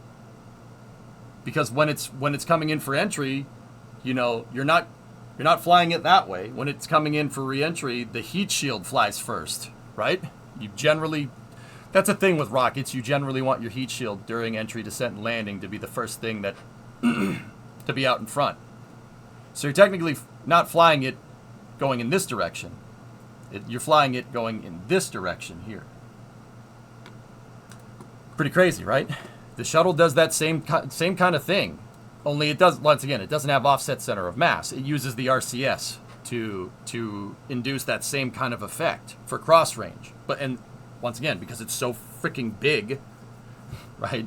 You could really take left-hand turns while going like Mach 15. And with re-entry, you could turn the thing. It can steer going that fast, which is really cool. UJ's Roman Empire Daily Thoughts is the shuttle. That's right. Do you think about the space shuttle, babe? Every day. Or how most military planes ended up looking like a C-17. Yeah, Scotty. I mean, even the C-17 looks like a C-141. You know, that overhead wing underslung engine, you know, opening nose, opening tail design is smart. Even the, like, you take an IL-76, the Russian counterpart to a Globemaster, the Globemaster 3, it's very similar in design. I mean, it's because they copied this, but even the Antonov 124, same idea. The Antonov 124s look, they basically looked at the C5, and the Soviets were like, "Hey, can we copy your homework assignment?" And the U.S. said, "Yeah, fine, just change it up a little bit." Spoiler though, we didn't say yeah, fine. They just did that. But yeah, convergent design with airplanes happens all the time, dude. But it's very interesting because the shuttle does that same thing that the Apollo capsule does. It's the same idea. And Stoke is going to use RCS to do that same idea because they made their second stage is shaped like a capsule. It's the same thing, which is weird, dude. Like, Stoke's idea is completely out of left field. I've never seen anything like this in the aerospace industry, you know, not in my time. The closest thing I could think of is SERV, which is why I want to make that. You know, anyway. I'm just checking out these 39B pictures while we're here. Nice truck, Volkswagen. Nice trucks. Up until they were forced to use it for Mac and saw how much they would carry.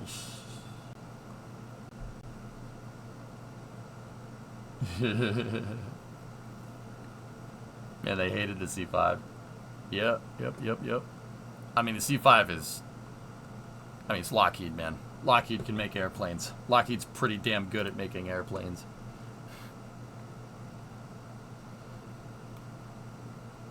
Oh, the Centaur arm. Cool.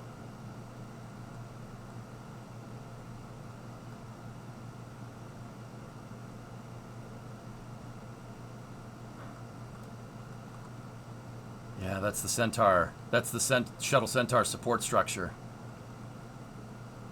Or Centaur fueling support structure. I forget what the actual acronym for it is.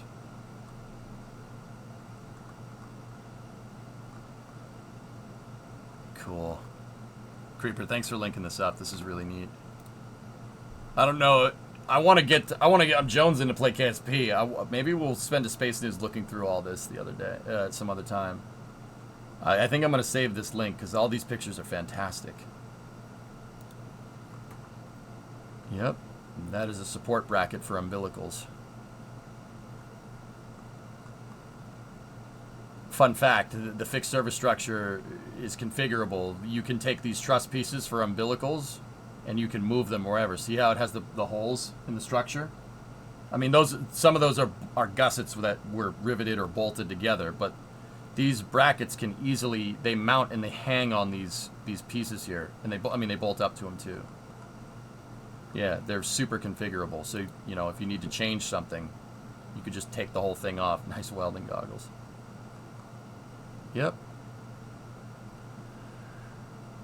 So that bracket that they were installing at the top of the FSS was the securing and hold structure for the beanie cap. This thing. That's the GOX vent umbilical right there. Gaseous oxygen vent umbilical.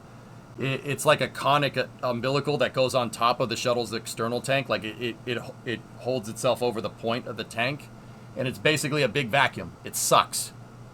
It sucks the gaseous oxygen away and throws it kind of over the side of the stack because gaseous oxygen can pool. And if it pools, if you get some gaseous oxygen leaking over here, down here, that's the hydrogen has-gas umbilical called the ground umbilical carrier plate, the GUP.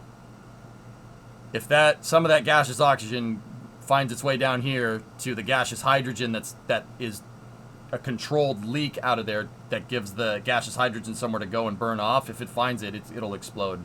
So they put the beanie cap on there to make sure they push the gaseous oxygen away from the has-gas umbilical. Hydrogen, gaseous hydrogen, if you have a rocket that uses gaseous hydrogen dude, nice mullet. If you have gaseous hydrogen in the system and you don't give it some place to burn off, it'll find a place to burn off for you. And usually that place that it burns off is not going to be the place that you want. Oh, dude, mock shuttle payload bay. Cool. Look at that thing. They're testing out the rotating service structure. That's this big honking thingamajigger over here. That is how they would put payloads in the shuttle when the shuttle was already at the pad. So you see right there, that's a full-size mock-up of just the payload bay section. It looks like it looks like the Mark III payload bay in KSP. That's really funny, actually.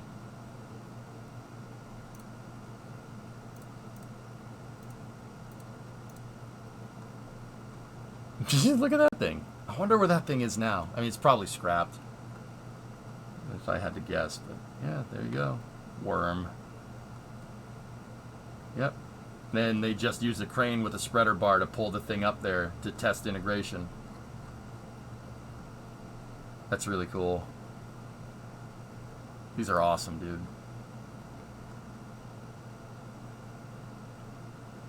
Yeah, these pictures are freaking sick, dude. We're gonna jump over into KSP real quick, but I wanted to show these. Yep, so there's a bridge crane built into this design that's designed to pick up payloads, and the bridge crane, to test that this thing can mate up with the RSS, they just lifted it up with the bridge crane in a spreader bar. That's the crane that would be, you know, in the future. See, so, like, check this out. In the rotating service structure, you see behind the dude right there? See all the lights?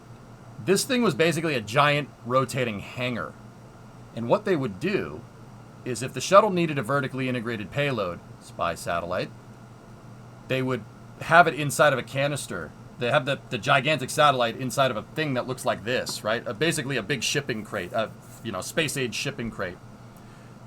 And there's a crane that can actually come out of the top of the RSS. It's called a bridge crane. Why? Because it's a long gantry crane that looks like a bridge, right? And it pops out at the side here, or up at the top, and the crane can actually, basically what it's designed to do is pick up the space-age shipping crate and move it and load it into the rotating service structure. So when the shuttle rolls to the pad, they rotate the structure around, and the rotating service structure basically turns the shuttle payload bay into a hangar. The shuttle's payload bay goes into this hangar, and they can open up the shuttle's payload bay doors and load up the satellite without anybody seeing it. Spy satellite. Yeah, see, that's why they have a mock-up of the shuttle's payload bay there, because they were testing to make sure that all the doors work. Someone on the design team played with erector sets and Legos when they were young. Oh, yeah. Yeah, man.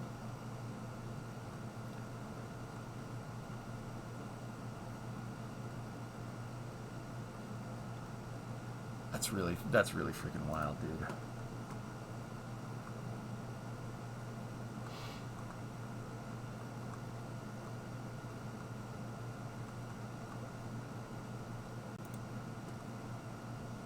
I don't know what this big thing is for. I probably should read, but they're loading whatever it is. They're loading it into the RSS. That is a huge piece of steel. Standing underneath hoisted payload is not a good idea. That cable's tensioned. Yeah, that you okay. Yeah, I wouldn't do that. That's just asking for trouble.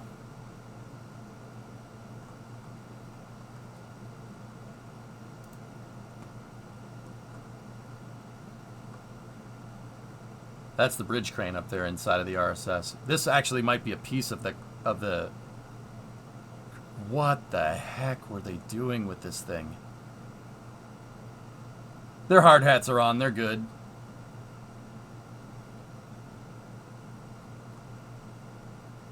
Look at how thick the weld is on that piece. Unreal. What's up, guy?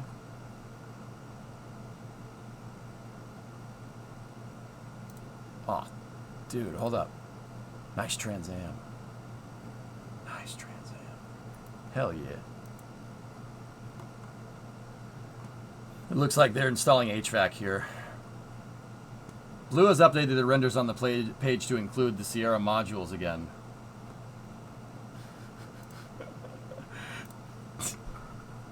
Thomas, I don't know what to think of that. Yep, see? There's the HVAC systems. That's the air conditioner for the RSS. It's a gigantic hangar. And the thing about like satellites is that you don't build them to be in warm or cold like environments. They're going to be in nothing. They're in the vacuum. So a lot of the equipment on satellites are not really designed to work if it's too hot or too cold. And that's why you need all these HVAC systems built into it. And obviously you can't like put it somewhere that doesn't rotate with the structure, right? Putting your AC over here and having a line that goes, all the way up here, they attach the HVAC systems right, all the vents and ducting, it's right on the RSS, which is actually really cool. That's the elevator.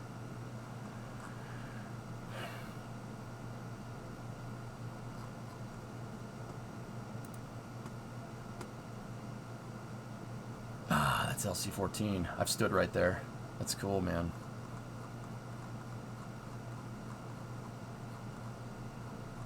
That's the Mercury 7. Mercury 7 monument at LC-14. I'm not your guy, pal.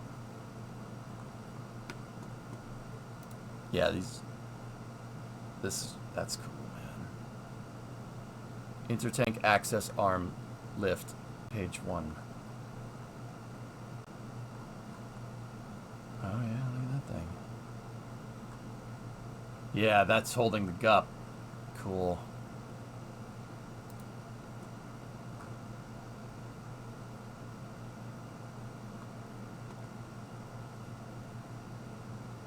Would the rotating service structure work for Falcon 9 operations if they didn't delete it? No. They deleted the rotating service structure because it doesn't work with Falcon 9. The way SpaceX configured the pad basically made the RSS useless.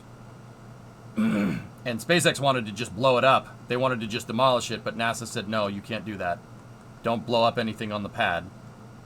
Ever. So they had to slowly disassemble the RSS and scrap it. There's the crew access arm for the shuttle. Yep. Well, this is 39B. A lot of people would have walked through that, including the Challenger 7.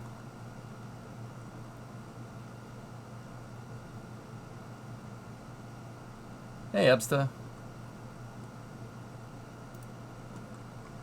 Cool. Yep, that's the shuttle. That thing is still around. The crew access arm for 39B and 39A for the shuttle. Those things are still around. NASA always keeps them.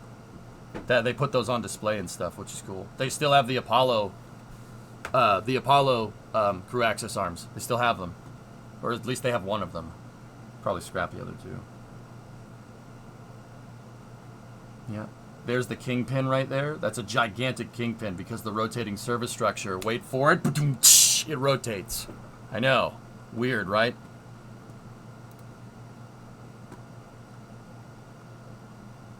Yeah, look it down into the flame trench.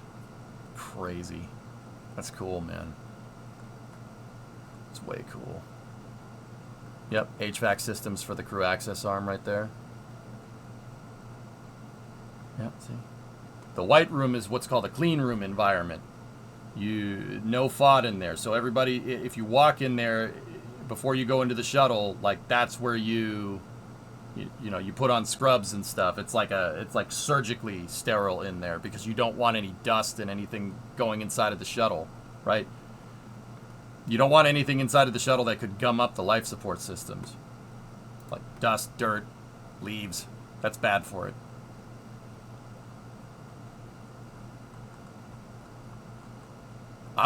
Creeper, I'm gonna go through and read all this too. I want to read all this text, but this would take the entire stream to read all of it.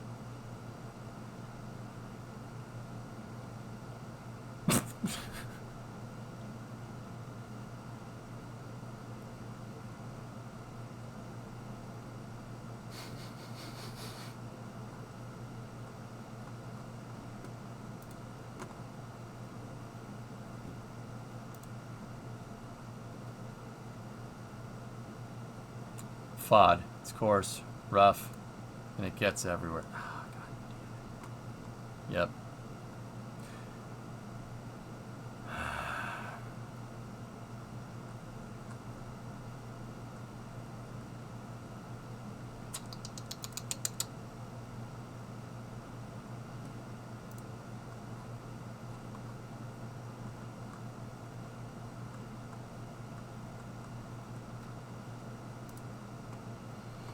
Discovery, go at throttle up.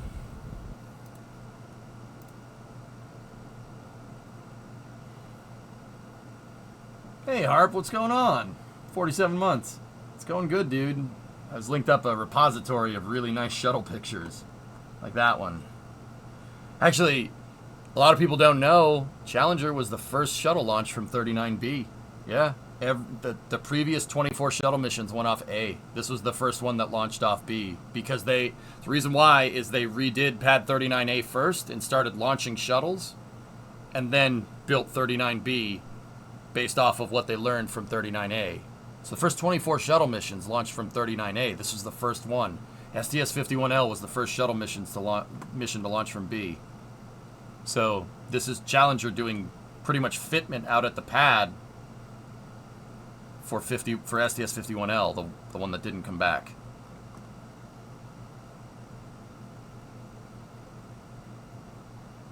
And actually, that's the SRB segment that failed right there. Kind of sucks. Can't believe these freaking pictures. Play-Doh. All right. Can't believe these pictures are here. See, 51L. Damn it. And then your boy.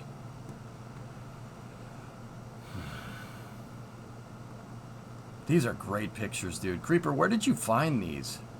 These are fantastic. Yep. Yeah, that's when it was under construction. The funny thing is that NASA made SpaceX disassemble the rotating service structure piece by piece, but NASA, a couple of years prior, at 39B, blew all this stuff up. Are there any differences between A and B? Yeah. I mean, right now, yeah, of course. 39B is a clean pad design, and 39A is designed for Falcon. These are great, dude. Yep. Really cool. This is the kind of stuff that makes me so happy. I love seeing the machine that launches the machine. All the infrastructure, man. It's so cool.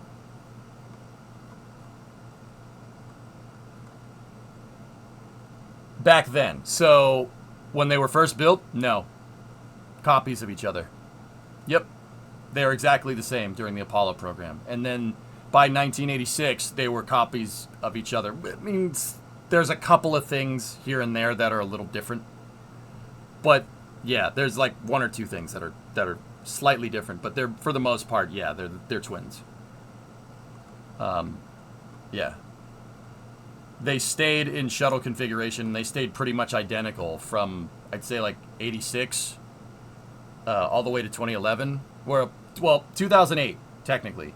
Because 2008 is when they started doing construction for Constellation. So the idea, Woody, the idea with Constellation was to not demolish 39B, but retool 39B to be back to a clean pad configuration. Basically retool it back to how it was during Apollo. Get rid of the fixed and rotating service structures. All the stuff that we're seeing built in these pictures here. I'm pointing at it like I'm still on that screen, but I'm not, but you get the idea.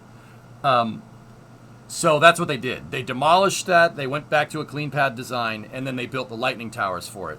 And the idea was that 39B would be used to test Ares 1, and 39A would just continue with shuttle missions, right? And keep in mind, this is 2008. They would just continue with shuttle missions for another couple years until Ares 1 was ready to go. And what they had originally planned to do was basically, have like a 2 or 3 year stopgap. All of the shuttle operations personnel would have ended up moving to Ares 1, and they would just launch Ares 1 every 3 months, just to get people to and from the space station with an Orion capsule. It would have tested out Orion, would have basically tested Ares 1, tested out the J2X, and tested out the 5-segment SRB with flight data. And, you know, it wouldn't have been as crazy as a shuttle because Ares 1 had a launch escape system. So they would have dialed in the launch escape system to get around, you know, different cutouts in the abort window to basically, yeah, make it not like the shuttle where you don't have an abort window. Basically, once the SRB's light, I hope they work, but by the end of the shuttle program, they were reliable. They were fine. Once again, it's that flanged clevis on the 3-segment SRBs that really make the difference, but we've talked about that before. So, 2008, they started retooling 39B for Constellation, and it would have been used as Ares 1's pad for a little while. And then when the shuttle retired, they would have taken 39A. They would have taken A, and they would have basically done the exact same thing and making the pads symmetrical again.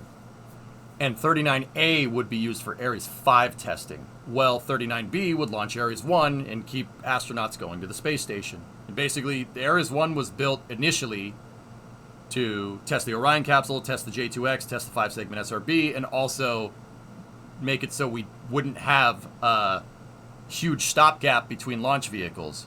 It would have only taken a couple of years. The Ares 1 probably would have ended up flying, I'd say, like, even if it was super delayed, probably would have ended up flying like 2015, 2016, something like that.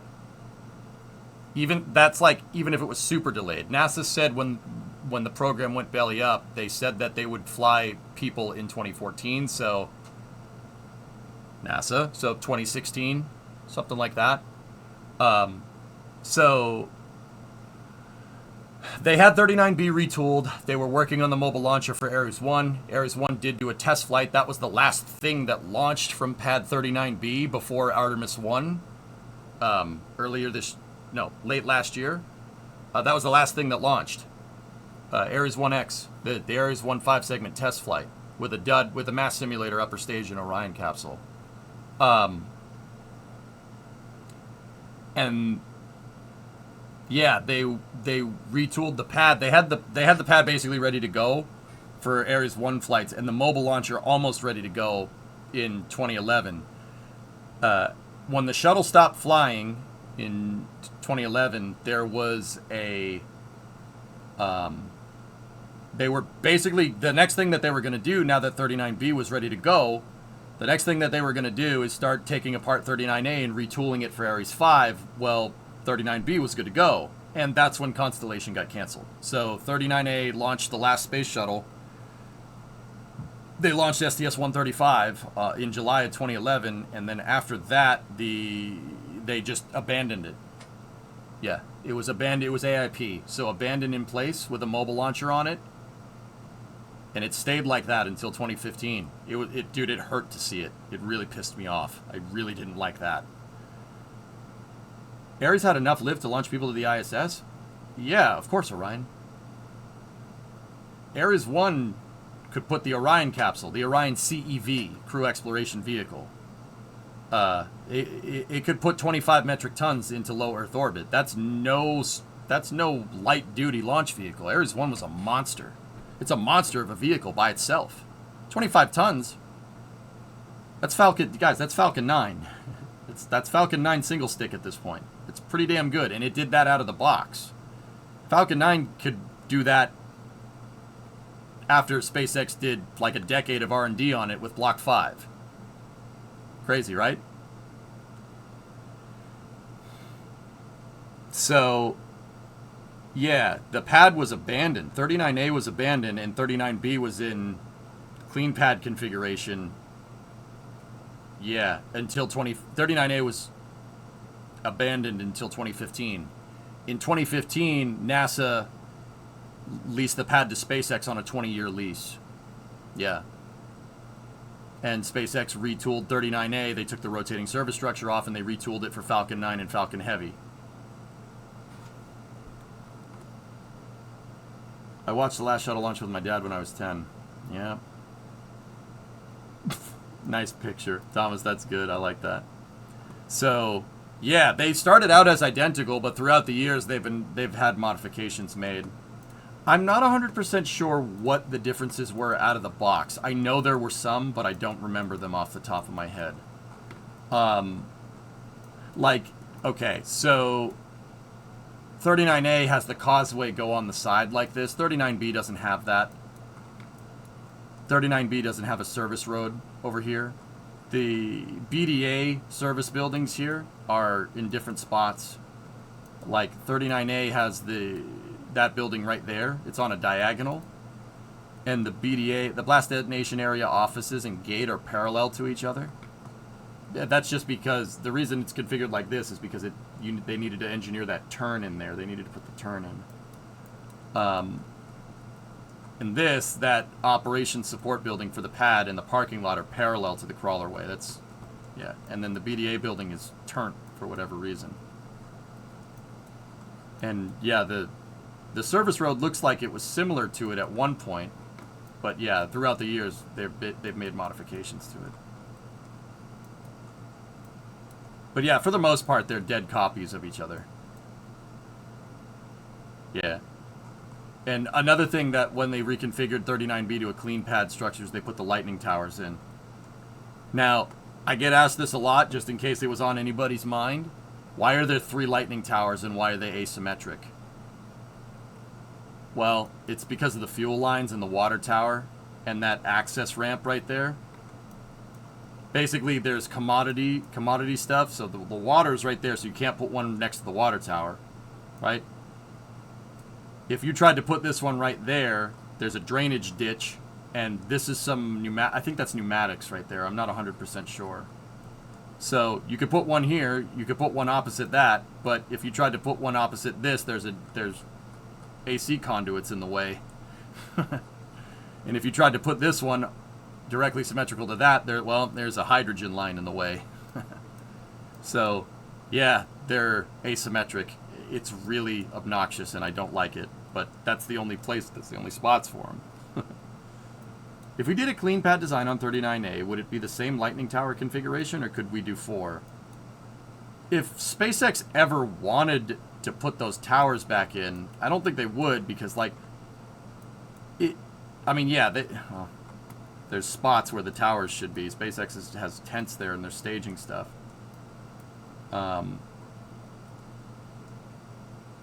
Yeah. I think Starship's tower would be tall enough. You'd have to make the lightning rods taller than the Starship tower, which is already 500 feet. I don't think those would be tall enough if you just made a dead copy. So you'd need to modify it somehow, T-Man. I'm not sure how, though.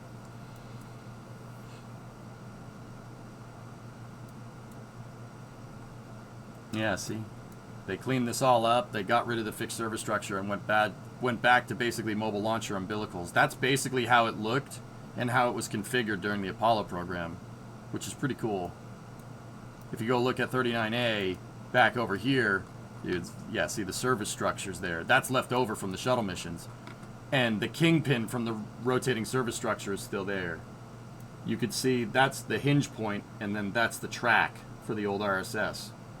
SpaceX removed all of that, but they left the track because there's no point in taking that out. I'm not sure if they got rid of the track on 39B. Hold on, let me look. Now I'm wondering. Nope, track's still there. They never bothered. They never bothered taking it out. In fact, the paint from the caution areas from where the rotating structure would have been in the retracted position is still there in this picture, which is kind of funny. Nobody repainted it.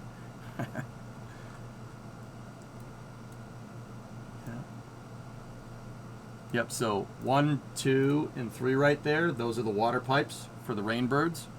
That's a mount peg. There's 6 of them. 1, 2, 3, 4, 5, and 6. Those pegs right there hold the ML up over the flame trench. And the crawler transport sets it down there, and because the pegs are outside of the CT, the crawler transport just backs up, and now you have a mobile launcher. Done. Yeah, that's pretty much exactly how it looked during Apollo, with the exception of the flame deflectors. I don't know if the deflectors were there, but once again, I digress. Anyway, Kerbal time. Let's start working on SERV. Creeper, those pictures are fantastic. Thank you for linking them again. All right, dudes. Ready to roll?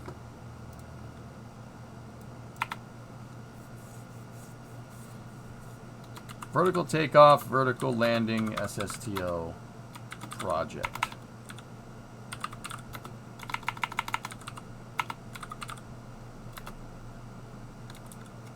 Let's call vertical SSTO.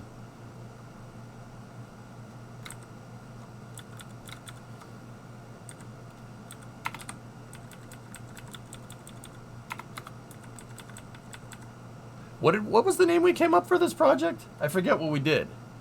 We called it like Stirved or something? Stoked? Stirved? Stoked? I forget what we named it.